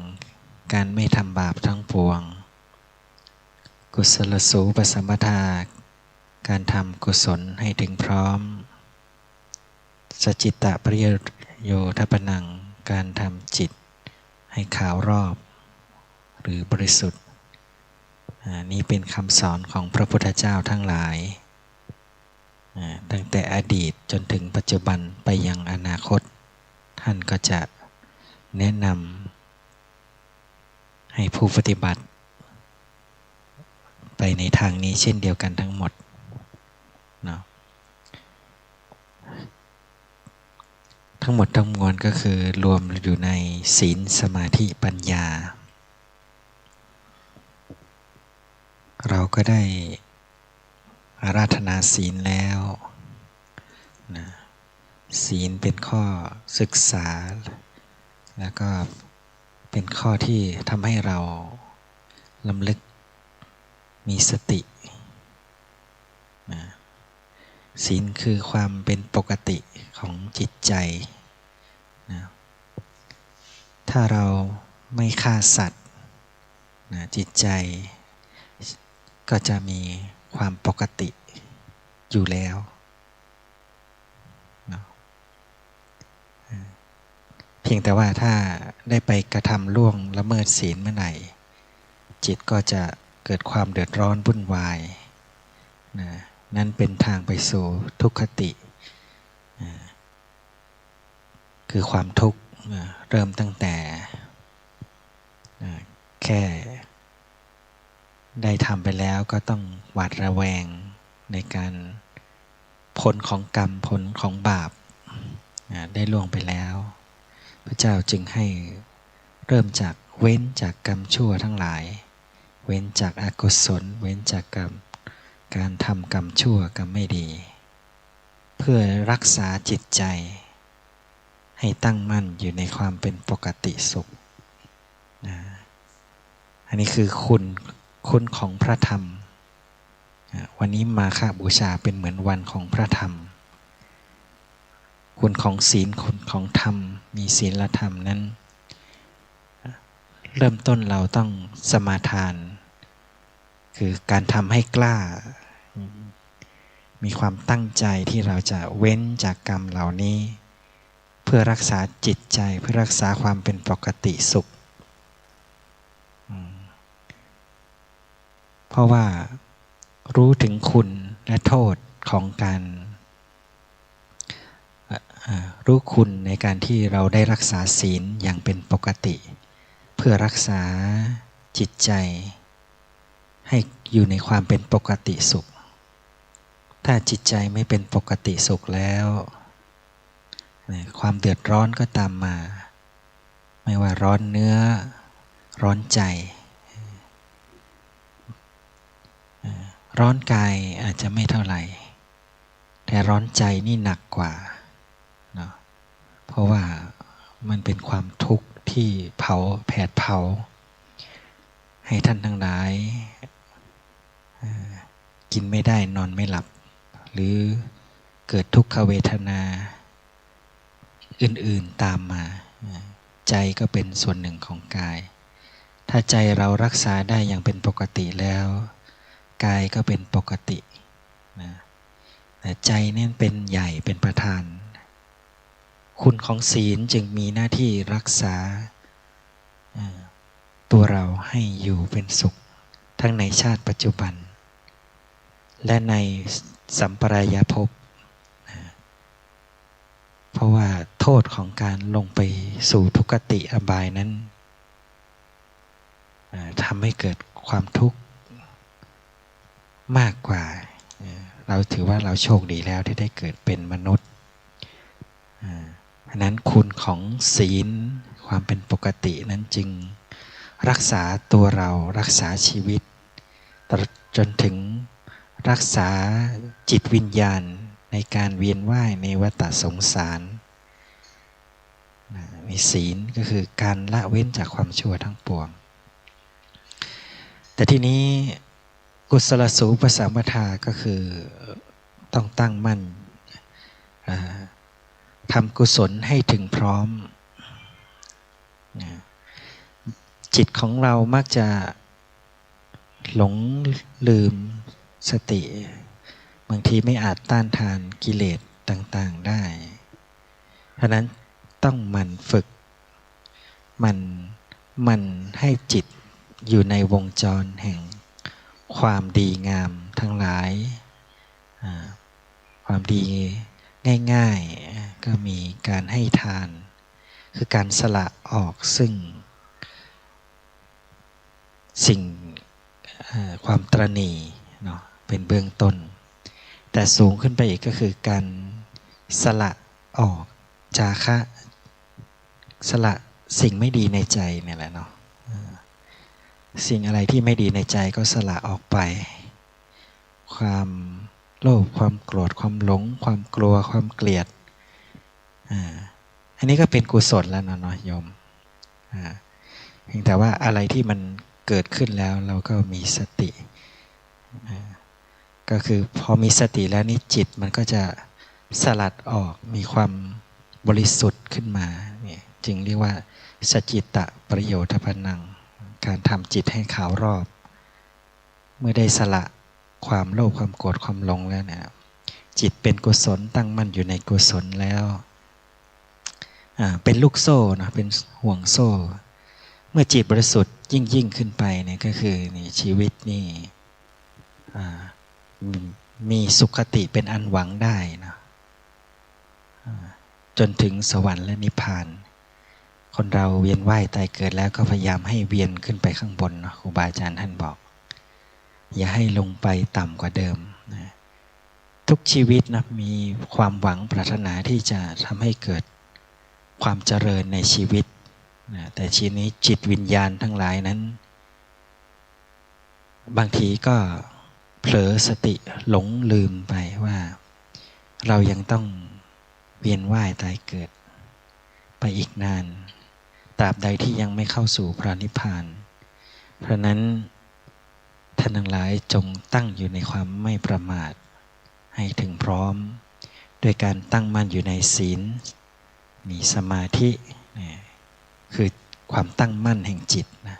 ตั้งมั่นในความดีงามอันนี้ก็เป็นสมาธิตั้งมั่นอยู่ในสติทั้งหลายไม่หลงไปในทางที่ทำให้เกิดทุกข์โทษใดๆก็ตามแล้วก็ตั้งมั่นอยู่ในความดีงามความบริสุทธิ์มีสติแล้วก็จะพบกับความสุขความเจริญสามารถรักษากายใจให้เป็นปกติสุขได้การเป็นปกติสุขนั้นมีคุณอันนั้นแต่เราได้หลงลืมไปได้หลงไปเผลอไปกับสิ่งล่อลวงทั้งหลายเพราะฉะนั้นการพบกับความสงบสุขเป็นปกตินั้นเป็นธรรมะที่มีอยู่แล้วเนาะก็ขอให้ท่านทั้งหลายนะโดยอานิสงส์แห่งการเจริญภาวนานี้จงมารวมกันเป็นตบะเป็นเดชะเป็นพลวะปัจจัยให้ท่านทั้งหลายมีความสุขความเจริญพบกับสันติสุขในจิตใจพ้นจากอบายทุกโทษทั้งปวงคิดสิ่งใดที่ชอบประกอบด้วยธรรมก็ขอสิ่งนั้นจงพลันสำเร็จจงพลันสำเร็จจงพลันสำเร็จทุกประการทุกท่านทุกคนเถิดสาธุค่อยๆถอนกรรมฐานนะครับ ค่อยๆขยับเนื้อขยับตัวนะฮะค่อยๆลืมตานะฮะ ตานี้เปิดสุดท้ายเลยเนาะเดี๋ยว เรามาอุทิศส่วนกุศลกันก่อนนะครับแล้วก็ไปโอโหสิกรรมอย่างรวดเร็วนะฮะ ว่าตามเนาะอิทังเมมาตาปิตุนังโหตุ สุขิตาโหนตุมาตาปิตโรขอส่วนบุญนี้จงสำเร็จแก่มารดาบิดาของข้าพเจ้าอิทังเมยาตินังโหตุสุขิตาโหนตุยาตโยขอส่วนบุญนี้จงสำเร็จแก่ญาติทั้งหลายของข้าพเจ้าอิทังเมครูปัชยายาจริยานังโหตุสุขิตาโหนตุคารุปัชยายาจริยาขอส่วนบุญนี้จงสำเร็จแก่ครูอุปชาและอาจารย์ของข้าพเจ้าอิทังสัพพะเทวตานังโหตุสุขิตาโหนตุสัพเพเทวาขอส่วนบุญนี้จงสำเร็จแก่เทวดาทั้งหลายอิทังสัพพะเปตานังโหตุสุขิตาโหนตุสัพเพเปตาขอส่วนบุญนี้จงสำเร็จแก่เปรตทั้งหลายอิทังสัพพะเวรีนังโหตุสุขิตาโหนตุสัพเพเวรีขอส่วนบุญนี้จงสำเร็จแก่เจ้ากรรมนายเวรทั้งหลายอิทังสัพพะสัตตานังโหตุสุขิตาโหนตุสัพเพสัตตาขอส่วนบุญนี้จงสำเร็จแก่สัตว์ทั้งหลายขอให้สัตว์ทั้งหลายมีความสุขทั่วหน้ากันเทินต่อไปเป็นการโอโหสิกรรมนะฮะอันนี้ก็ขออนุญาตนิดนึงนะครับ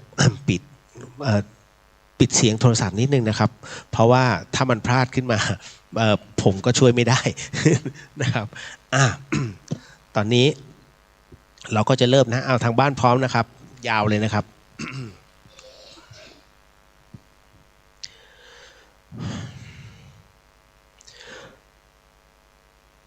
ขอบรมพุทธานุญาต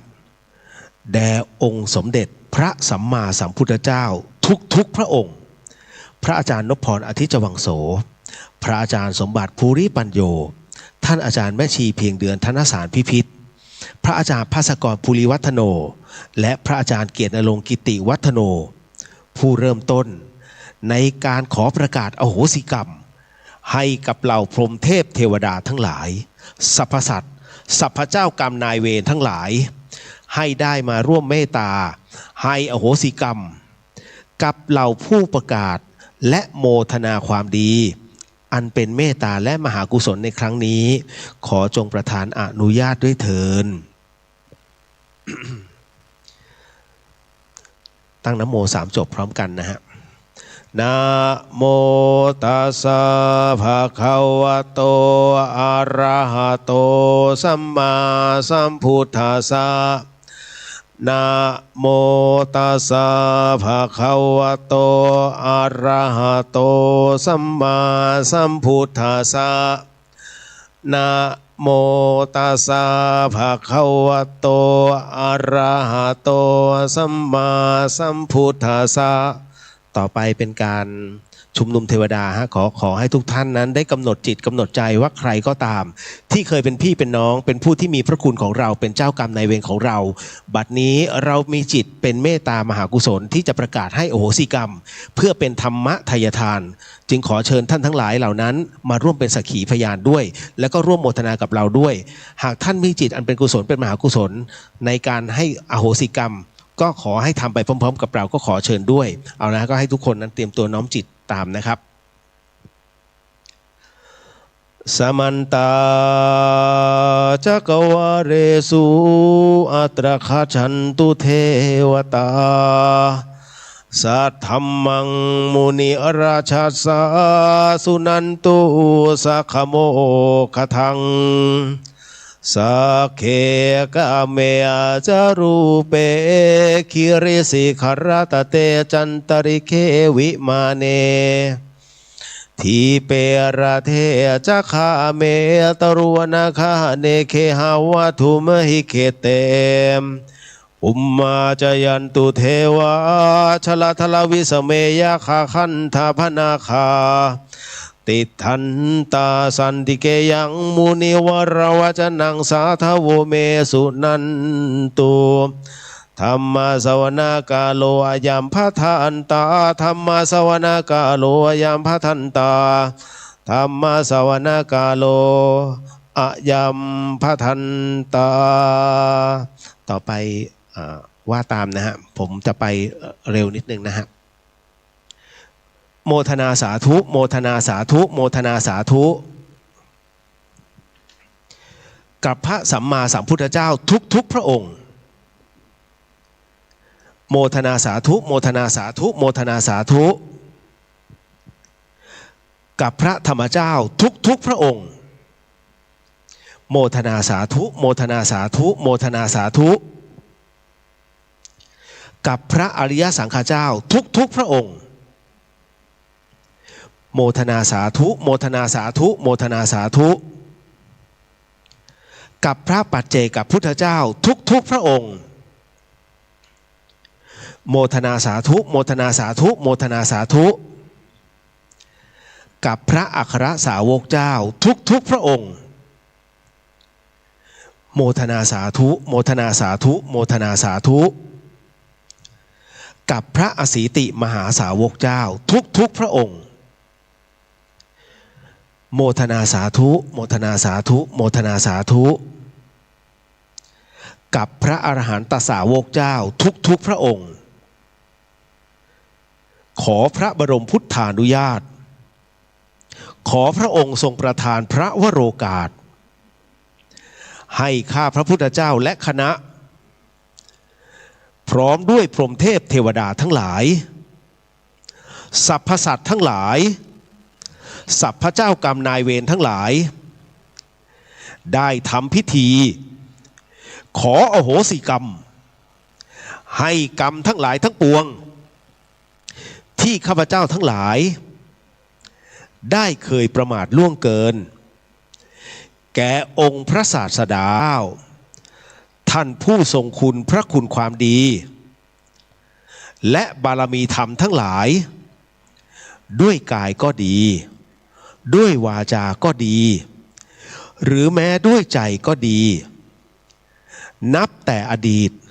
16อสงไขยแสนกันจนถึงปัจจุบันชาติเพื่อความหมดเวรสิ้นกรรมเพื่อมรรคผลนิพพานและความวิมุตติหลุดพ้นได้โดยง่ายในฉับพลันนี้ด้วยเถิดตั้งนะโมพร้อมกัน3จบนะนะโมตัสสะภะคะวะโตอะระหะโตสัมมาสัมพุทธัสสะนะโมตัสสะภะคะวะโตอะระหะโตสัมมาสัมพุทธัสสะนะโมตัสสะภะคะวะโตอะระหะโตสัมมาสัมพุทธัสสะต่อไปเป็นบทขอขมานะก็เป็นบทที่เรียกว่าในอดีตชาติเราไม่รู้ว่าเราเคยเกิดเป็นอะไรเพราะฉะนั้นจะให้ขออโหสิทั้งหมดทั้งมวลนะฮะว่าตามเนอสัมมาสัมพุทโธปมาเทนะทวารัตเยนะกตังสัพพังอปราทังขมัตตุโนพันเตสวาขาโตภควตาธัมโมปมาเทนะทวารัตเยนะกตังสัพพังอปราทัง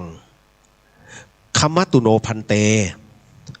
สุปฏิปันโนภควโตสาวกสังโฆปมาเทนะ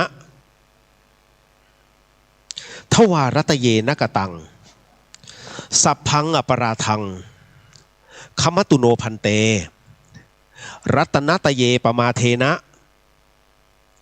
ทวารัตเยนกตังสัพพังอปราทังขมตุโนพันเตสังโฆอริยสังโฆปมาเทนะทวารัตเยนกตังสัพพังอปราทังขมตุโนพันเตเถเรมหาเถเรปมาเทนะทวารัตเยนกตังสัพพังอปราทังขมตุโนพันเตทานบารมีทานอุปบารมีทานปรมัตถบารมีศีลบารมีศีลอุปบารมีศีลปรมัตถบารมีเนคขมมะบารมีเนคขมมะอุปบารมีเนคขมมะปรมัตถบารมีปัญญาบารมีปัญญาอุปบารมีปัญญาปรมัตถบารมี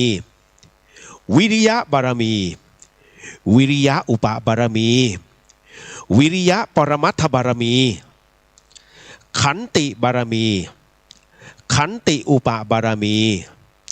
ขันติปรมัตถบารมีสัจจะบารมีสัจจะอุปบารมีสัจจะปรมัตถบารมีอธิษฐานบารมี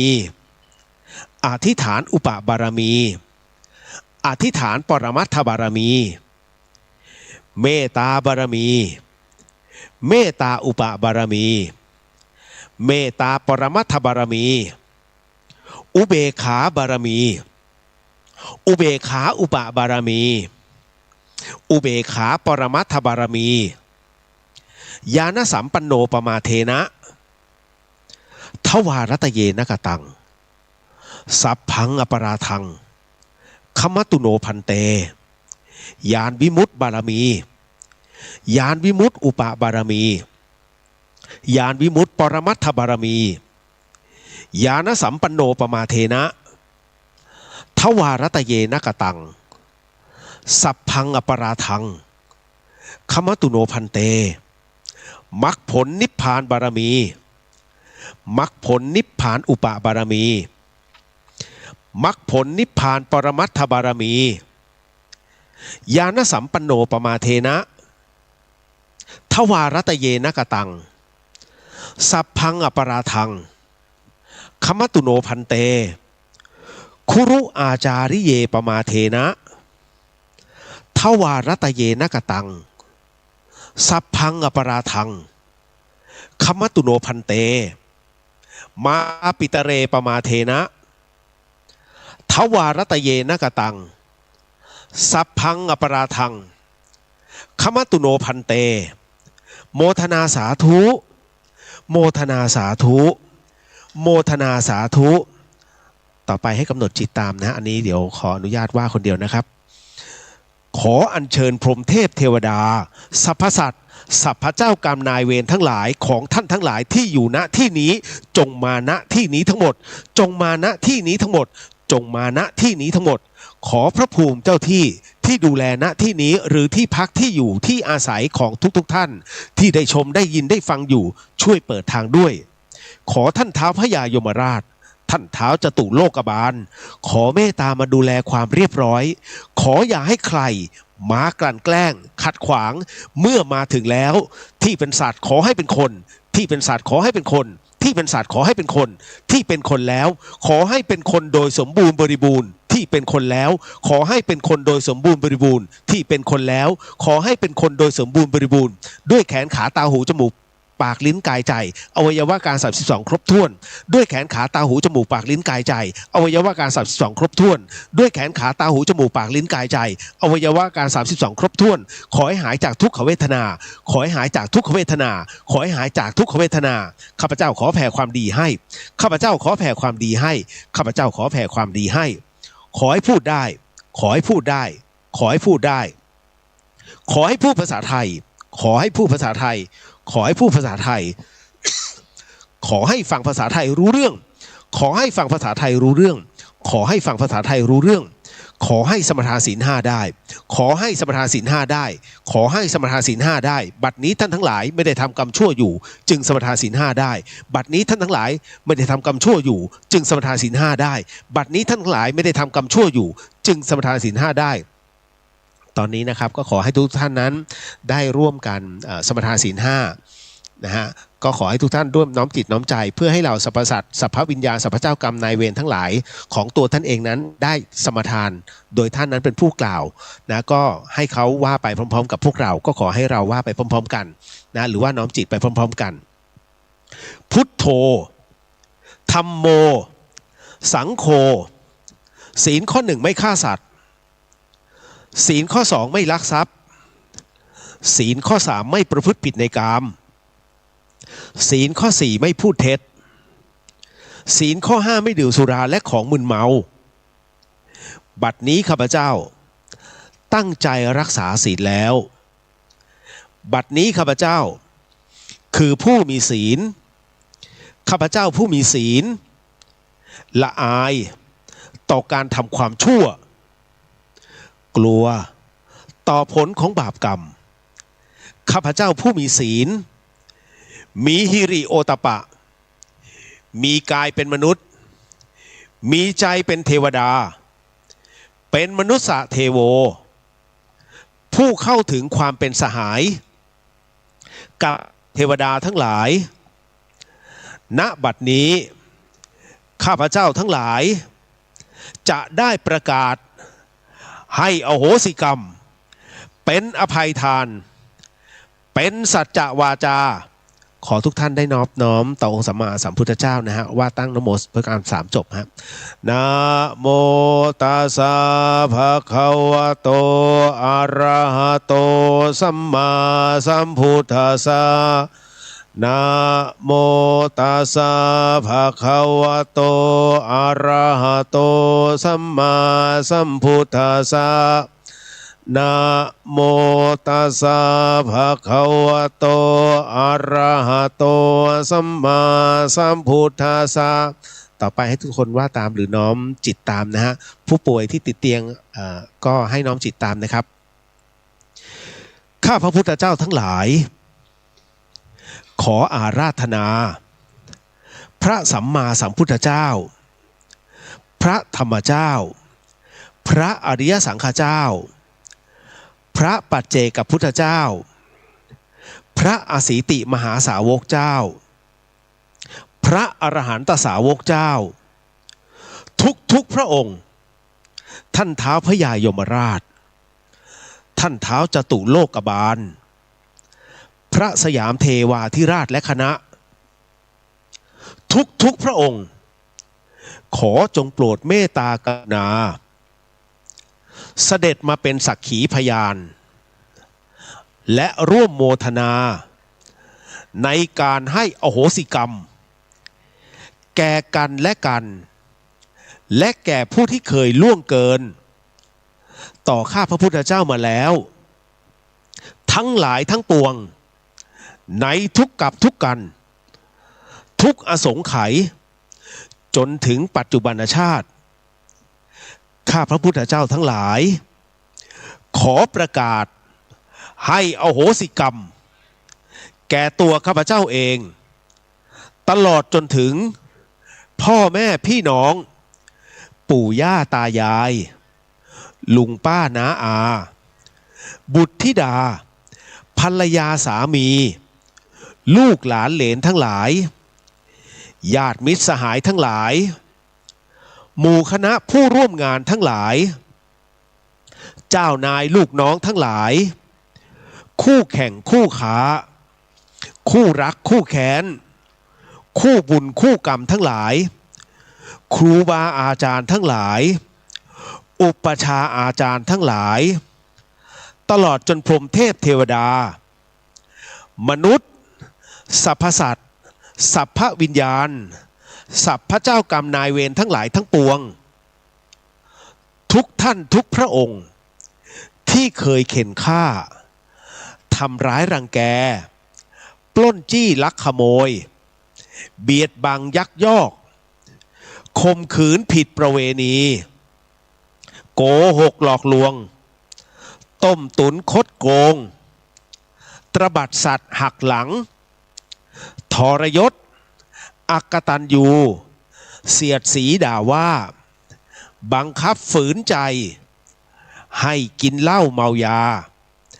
ทั้งแก่ตัวข้าพเจ้าเองหรือแม้ในบุคคล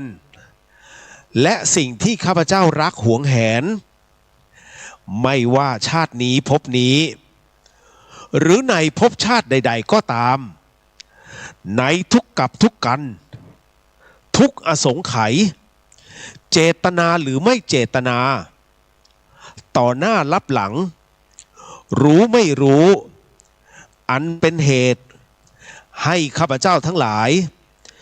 ทุกกายก็ดีทุกใจก็ดีข้าพเจ้าขออโหสิกรรมและให้อโหสิกรรมแก่ท่านทั้งหลายทั้งปวงจนหมดสิ้นตั้งแต่บัดนี้ตราบเท่าเข้าสู่พระนิพพานการอาฆาตพยาบาทสาปแช่งจองเวรจองกรรมใดๆที่ข้าพเจ้าได้เคยประกาศไว้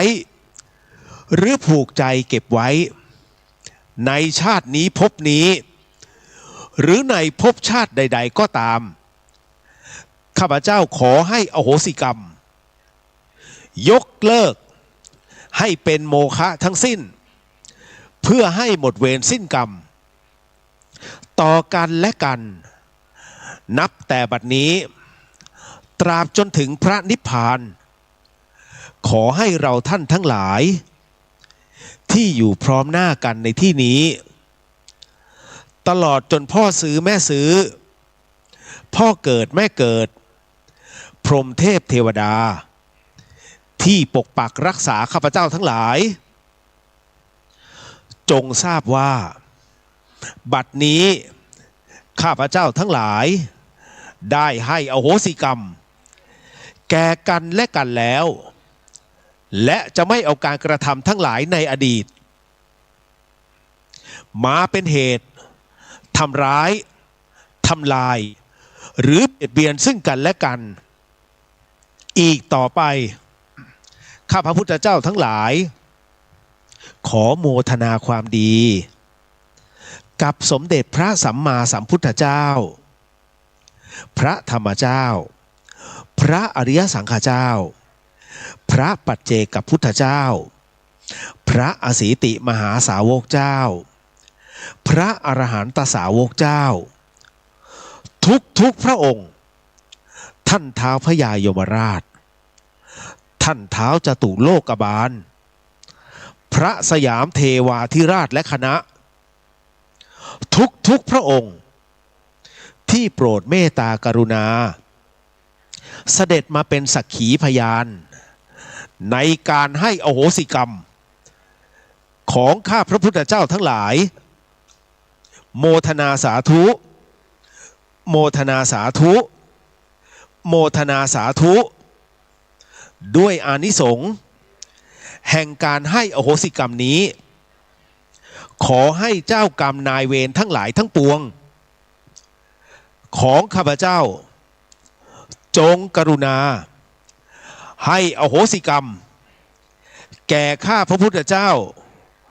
โดยง่ายเถิดโมทนาสาธุ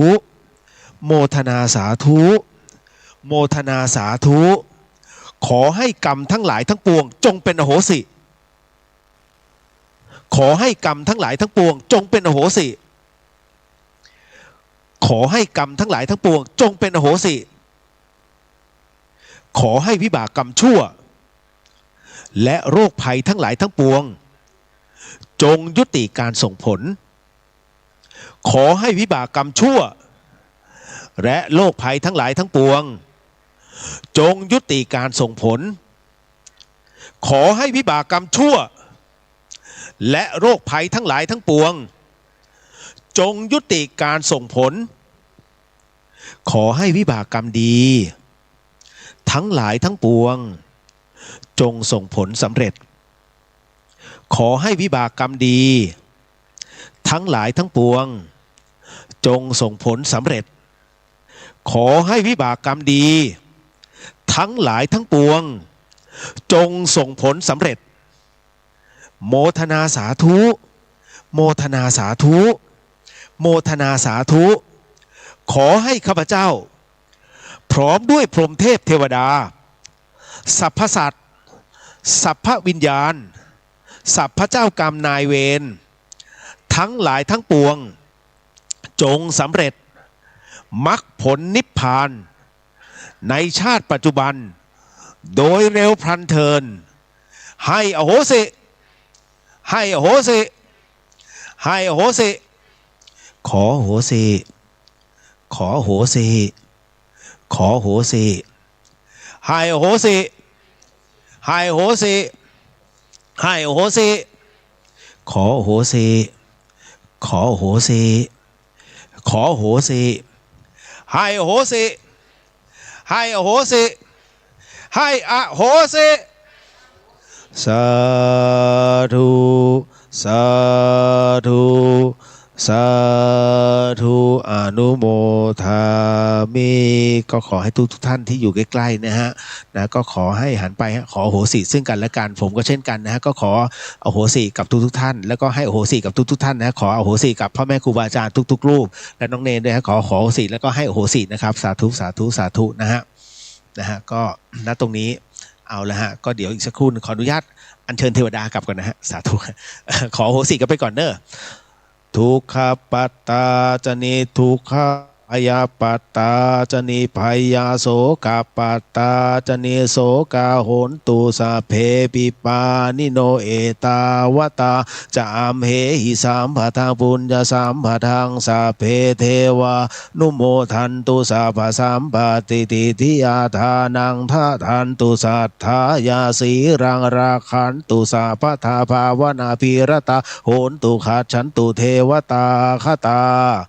สัพเพพุทธาภลปัตตาปัจเจกานันจะยังพระรังอรหันตานังจะเตเชนะรักขังพันธามิสัพพ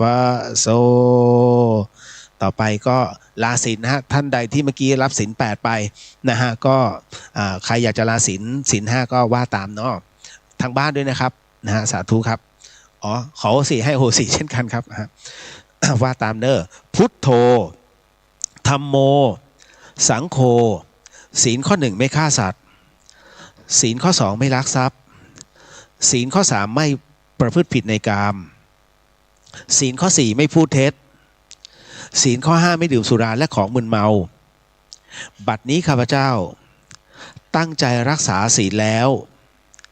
บัดนี้ข้าพเจ้าคือผู้มีศีลข้าพเจ้าผู้มีศีล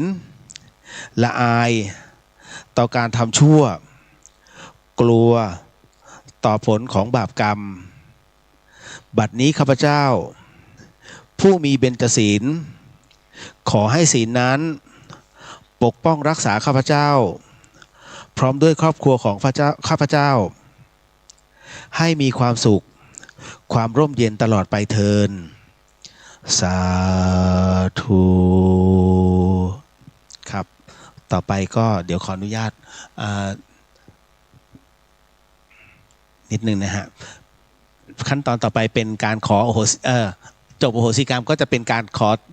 บูชาดอกไม้เนาะเดี๋ยวผมขอถวายประเคนนิดนึงขอญาติโยมมีข้างนอกเนาะมีไหมฮะมีข้างนอกขอบูชาตามกำลังเนาะแล้วแต่ของพระอยู่นี่ของโยมด้านนู้นเลยฮะแจกไปเลยฮะเดี๋ยวเราเอาดอกไม้ทูบเทียนมาถือไว้ในมือเนาะเดี๋ยวเราจะกล่าวคำถวายดอกไม้วันมาฆบูชา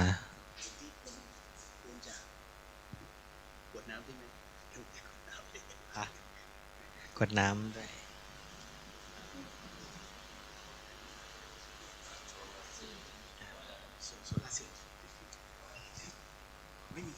เทียนด้วยดิเทียนด้วยสิ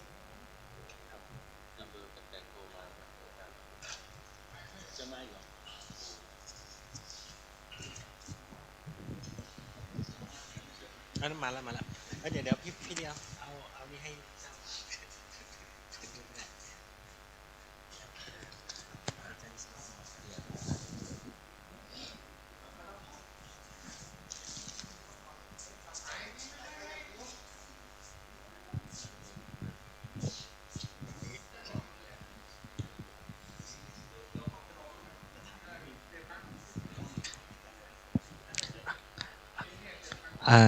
แต่ก่อนเวียนเทียนแนะนำจุดเทียนก็พอเนาะทูบไว้จุดตอนเอาปักอันนี้เพราะว่ามีอยู่ปีหนึ่งอาตมาโดนทูบจี้ กลัวเดินอยู่นี่จีวรเป็นรูเพราะฉะนั้นก็จุดเทียนก่อนก็พอเนาะก็ทูบเอาไว้จุดตอนท้ายแล้วกันเนาะแล้วก็ตอนเดินเนาะก็เราจะไปเดินที่อุโบสถโบสถ์จะอยู่ถัดจากวิหารหลังนี้ไปอีกหลังหนึ่งเนาะก็ถอดรองเท้าด้วยเนาะเพราะว่าอยู่ในเขตของเขาเรียกว่าเขตพุทธาวาสนะเป็นการถวายแสดงความเคารพในพระรัตนตรัยแล้วก็สถานที่เนาะ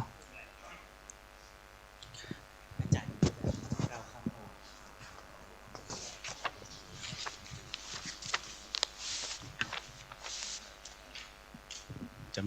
มีบทบูชาดอกไม้นะครับ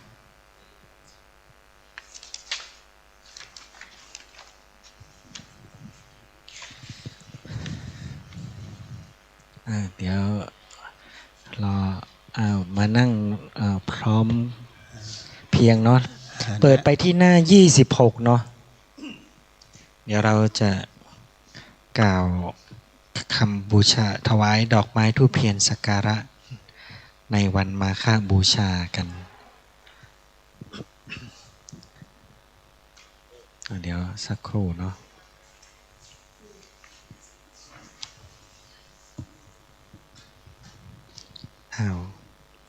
เดี๋ยวเราเก่า ว่าตามเนาะทีละวรรคเนาะ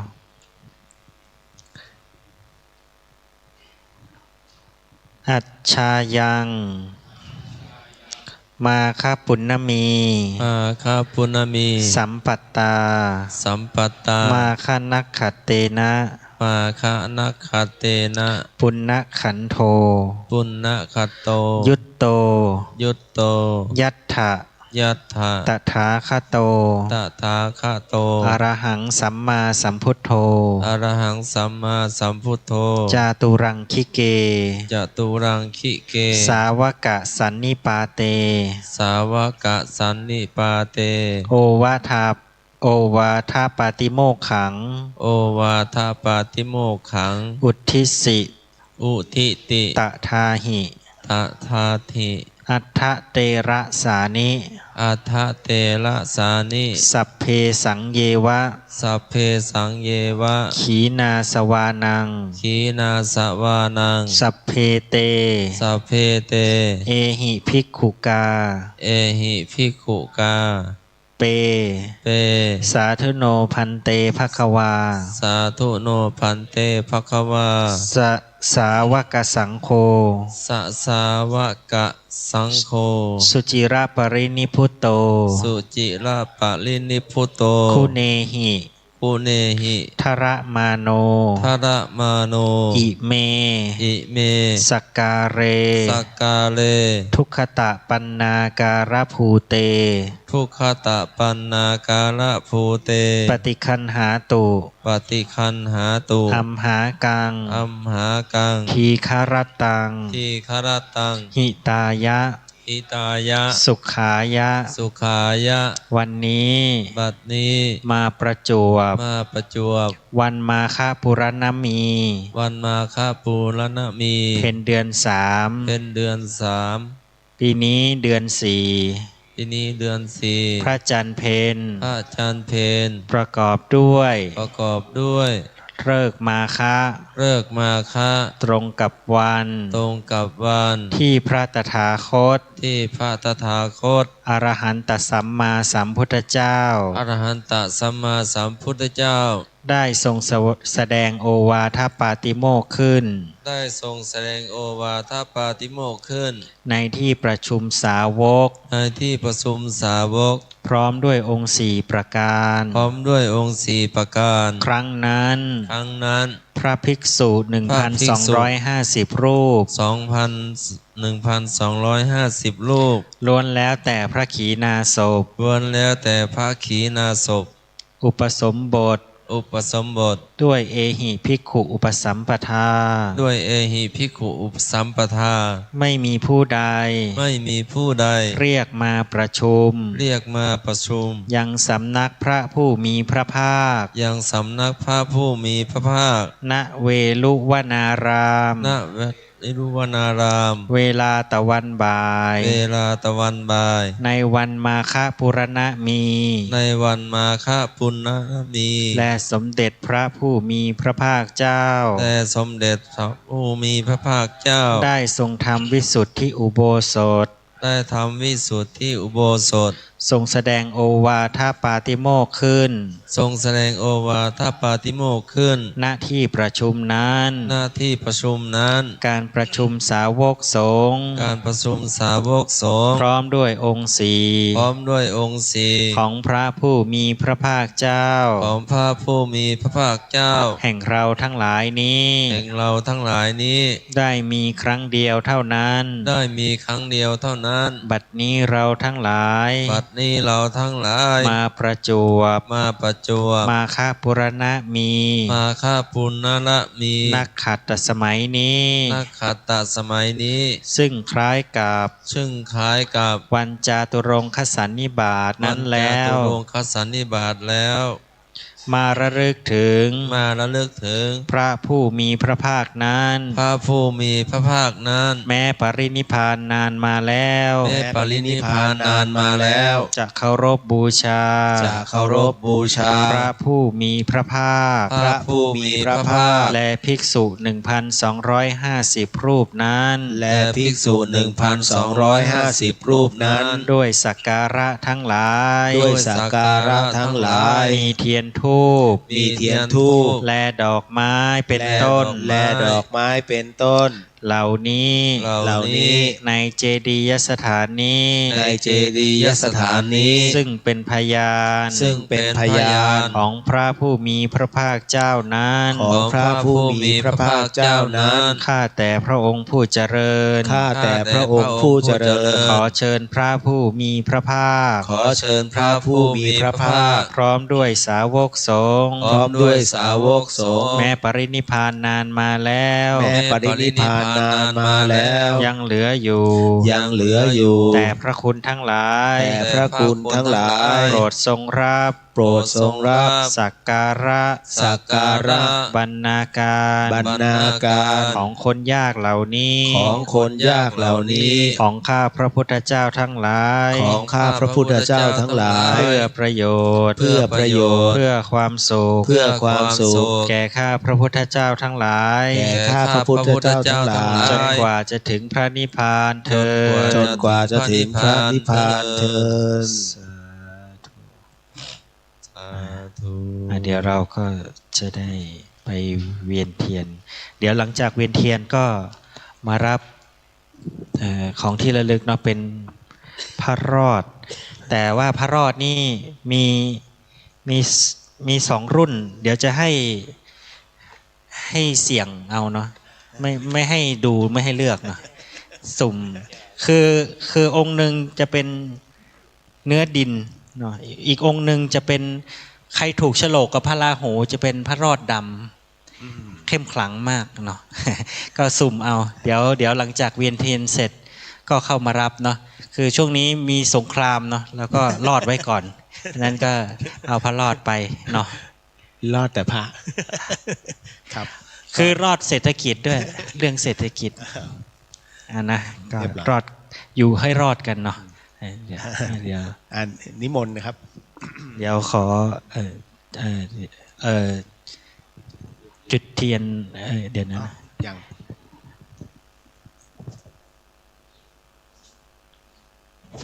เอาไฟแช็กให้อาจารย์เจ้าอาจารย์วิสุวัฒน์เดี๋ยวก็จุดไฟจุดเทียนส่งต่อกันไปเนาะ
ครับในตอนนี้ก็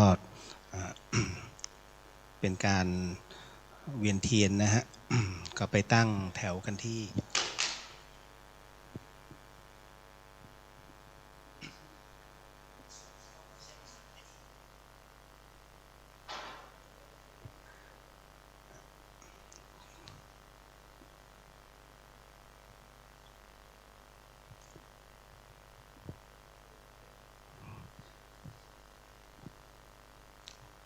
ครับก็เป็นเรื่องของประเพณีนะฮะวันนี้ที่เราพุทธมามกะนะฮะก็แสดงความเคารพต่อองค์พระสัมมาสัมพุทธเจ้า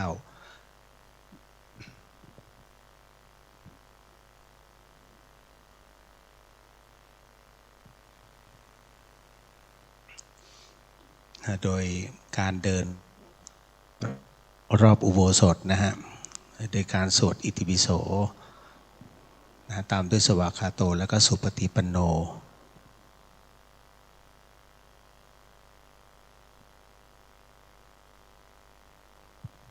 ปุริสธรรมสารถิสัทธาเทวมนุษย์สานังพุทโธภควาทิอะระหังสัมมาสัมพุทโธวิชาจารณสัมปันโนสุขโตโรกวิทูอนุตตโรปุริสธรรมสารติสัทธาเทวมนุษย์สานังพุทโธภควาติสุปฏิปันโนภควะโต สาวกสังโฆอุชุปฏิปันโนภะคะวะโตสาวกสังโฆยายาปฏิปันโนภะคะวะโตสาวกสังโฆสามีจิปฏิปันโนภะคะวะโตสาวกสังโฆยะทิทังจัตตาริปุริสายุคานิอาถาปุริสาปุคะลาเอสะภะคะวะโตสาวกสังโฆอาหุนายโยปาหุนายโยทักขินายโยอัญชาริการณิโยอนุตตรังปุญญาเกตังโลกาสาติติปิโสภะคะวะอะระหังสัมมาสัมพุทโธเวชาจารณะสัมปันโนสุขโตโลกาวิทูอนุตตโรปุริสธรรมสารติสาทาเทวมนุษย์สานังพุทโธภะคะวะเตสวะคาโตภะคะวะตาธัมโมสันทิติโกอากาลิโกเอหิปัสสิโกโอปานัยโอปัจจัตตังเวทิตาโหวินโยเฮเตสุปฏิปันโนภะคะวะโตสาวกสังโฆอุชุปฏิปันโนภะคะวะโตสาวกสังโฆยายาปฏิปันโนภะคะวะโตสาวกสังโฆสามีจิปฏิปันโนภะคะวะโตสาวกสังโฆยะทิทังจัตตาริปุริสายุคานิอาถาปุริสาปุหลาเอสะภะคะวะโตสาวกสังโฆอาหุนายโยปาหุนายโยทักขินายโยอัญชาริการณิโยอนุตตระปุญญาเขตังโลกาสาติติปิโสภะคะวะอะระหังสัมมาสัมพุทโธเวชาจารณะสัมปันสุขโตโรกาวิทูอนุตตโรปุริสธรรมสารทิสัทธาเทวมนุสานังพุทโธภะคะวะเตสวะคาโตภะคะวะตาธัมโมสันทิติโกอากาลิโกเอหิปัสสิโกโอปานายิโกปัจจัตตังเวทิตาโพวินโยเอเตสุปฏิปันโนภะคะวะโตสาวกสังโฆอุชุปฏิปันโนภะคะวะโตสาวกสังโฆยายาปฏิปันโนภะคะวะโตสาวกสังโฆสามีจิปฏิปันโนภะคะวะโตสาวกสังโฆยะทิทังจัตตาริปุริสายุคานิอาถาปุริสาปุคาลาเอสะภะคะวะโตสาวกสังโฆอาหุนายโยบาหุนายโยทักขินายโยอัญชาริการณิโยอนุตตรังบุญญาเกตังโลกาสาติก็ลำดับต่อไปเดี๋ยวให้พระภิกษุสงฆ์นะครับวางดอกไม้ธูปเทียนก่อนนะครับแล้วตามด้วยเหล่าคฤหัสถ์นะครับตอนนี้ก็นำโดยท่านเจ้าอาวาสวัดฝ่ายหินนะฮะท่านพระครูสมุวิศวัตรวรกิจโจ นะท่านก็ได้วางดอกไม้ธูปเทียนนะหน้าอุโบสถนะฮะก็หลวงพ่อสมหวังอยู่ด้านในนะพร้อมกับพระบรมสารีริกธาตุนะครับซึ่งเป็นองค์ของสมเด็จพระสัมมาสัมพุทธเจ้านะครับมีด้วยกัน19องค์ด้วยกันณวัดฝายหินแห่งนี้นะก็เป็นประจำทุกปีนะฮะเดี๋ยววันที่21เมษายนนะฮะของทุกปีก็จะมีการเรียกว่าส่งน้ำนะครูบาพระอภัยสารทสังฆปาโมกข์นะซึ่งเป็นสังฆราชารูปแรกของล้านนาหรือว่าของเชียงใหม่นะเป็นเจ้าอาวาสรูปที่2ของวัดฝายหินนะฮะก็จะมีการส่งน้ำนะเจดีย์ธาตุของท่านแล้วก็รูปเหมือนของท่านรวมไปถึงการส่งน้ำพระบรมสารีริกธาตุซึ่ง1ปีจะนำออกมาให้เหล่าคณะศรัทธานั้นได้ส่งน้ำนะฮะในวันนี้นั่นเองครับก็เรียนเชิญนะฮะทุกท่านที่รับฟังอยู่ทาง FM 104.50 เมกะเฮิรตซ์นะฮะก็ในลำดับต่อไปนะครับก็เดี๋ยวจะเป็นการมอบของที่ระลึกนะครับก็ทุกครั้งไปนะครับในงานพระศาสนานั้นนะฮะก็เรามีแต่ให้ในเรื่องของหลักธรรมนะครับเมื่อพุทธศาสนิกชนนั้นมาถึงที่นะครับว่าทางวัดฝายหินเราก็จะมีเรียกว่าของแทนใจนะครับเรียกว่ามีพระวันนี้มีพระรอดนะครับนะฮะนำแจกให้กับญาติธรรมที่มาร่วมในวันนี้นะก็หลายๆคนไม่ต้องนึกเสียดายครับถ้ามีโอกาสในโอกาสต่อไปก็ยังมีวันวิสาขบูชาเนาะแล้วก็มีวันอาสาฬหบูชานะครับและในส่วนการทำอโหสิกรรมนั้นก็จะมีแค่3วันเท่านั้นนะก็จะปีเพิ่มวันปีใหม่เป็น1วันละ4วันนะครับแล้วหลังจากนั้นก็ไม่มีนะครับเป็นพิธีแบบนี้ที่มีพระสงฆ์มาสวดด้วยนะครับ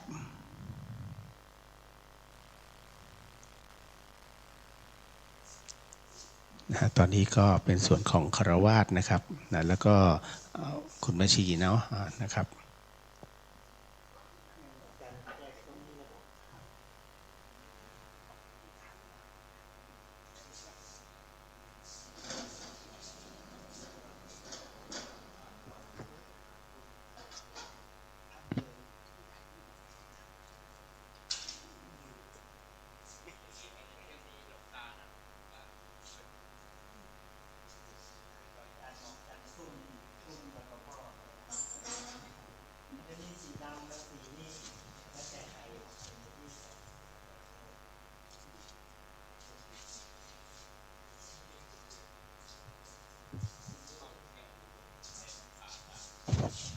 เดี๋ยว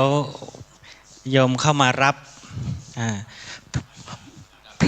พระตามฉลกดวงเนาะ จะมี2สีนะใครที่มีโชคกับพระราหูจะได้พระรอดเข้มขลังสีดำไปเนาะเดี๋ยว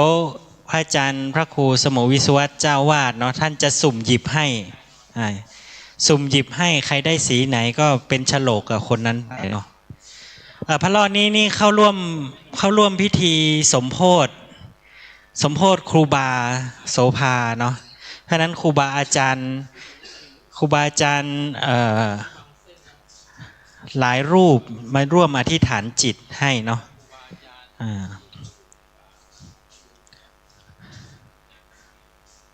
ก็เข้ามารับเนาะพระรอดตามฉลกดวงของแต่ละบุคคล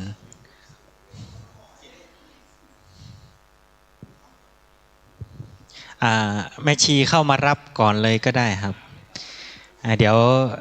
อาจารย์วิศวัตเจ้าวาดท่านจะสุ่มหยิบให้เนาะตามฉลกตามดวงแต่ละคนเนาะใครได้สีไหน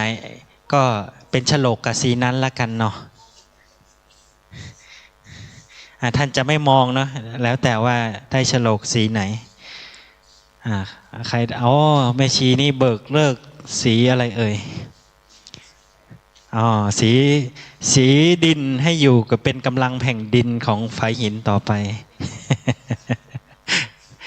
สาธุเนาะสีน้ำตาลนี่เป็นธาตุดินเนาะธาตุดิน สีดำนี่มีฉลกกับพระราหู แต่แม่ชีนี่สีขาวกันส่วนใหญ่เพราะนั้นต้องได้ธาตุดินดินน้ำลมไฟปกป้องรักษาให้สุขภาพแข็งแรงเนาะโยมแม่อะไรเดี๋ยวหลวงพ่อท่านจะสุ่มหยิบให้เนาะมาอ๋อโยมแม่นี่เบิกเลิกพระราหูให้โชคไปก่อนคนแรกแล้วโอ้สาธุแม่วันดีไม่ใช่เหรอไม่ใช่หน้าคล้ายเฉยๆสาธุ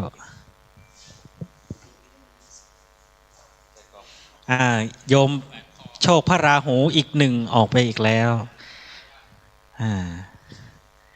อ๋อนี่นันนราวิทย์ กลับมาไฟหินแล้วนี่โชคพระราหูให้อีกหนึ่งคนไปแล้ว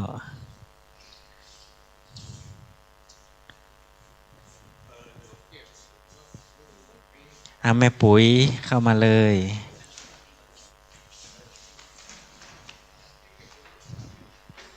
พระอาจารย์ท่านจะสุ่มหยิบให้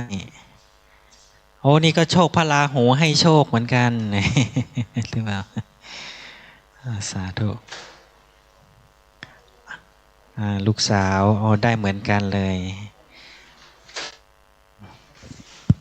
วันนี้เนื่องจากว่ามีจันทรุปราคาพระราหูท่านชอบสีดำก็จะให้โชคเนาะพี่จอยได้สีอะไรสีดำพระราหูให้โชคใช่ใช่เข้มขลังนะสีดำสีดินนี่ก็คือรักษาสุขภาพดินน้ำลมไฟสีดำนี่คือพระราหูให้โชค เข้มขลังไงพระราหูให้โชควันนี้จันทรุปราคานี่สีดินอันนี้ให้สุขภาพแข็งแรงมีโชคมีลาภเหมือนกัน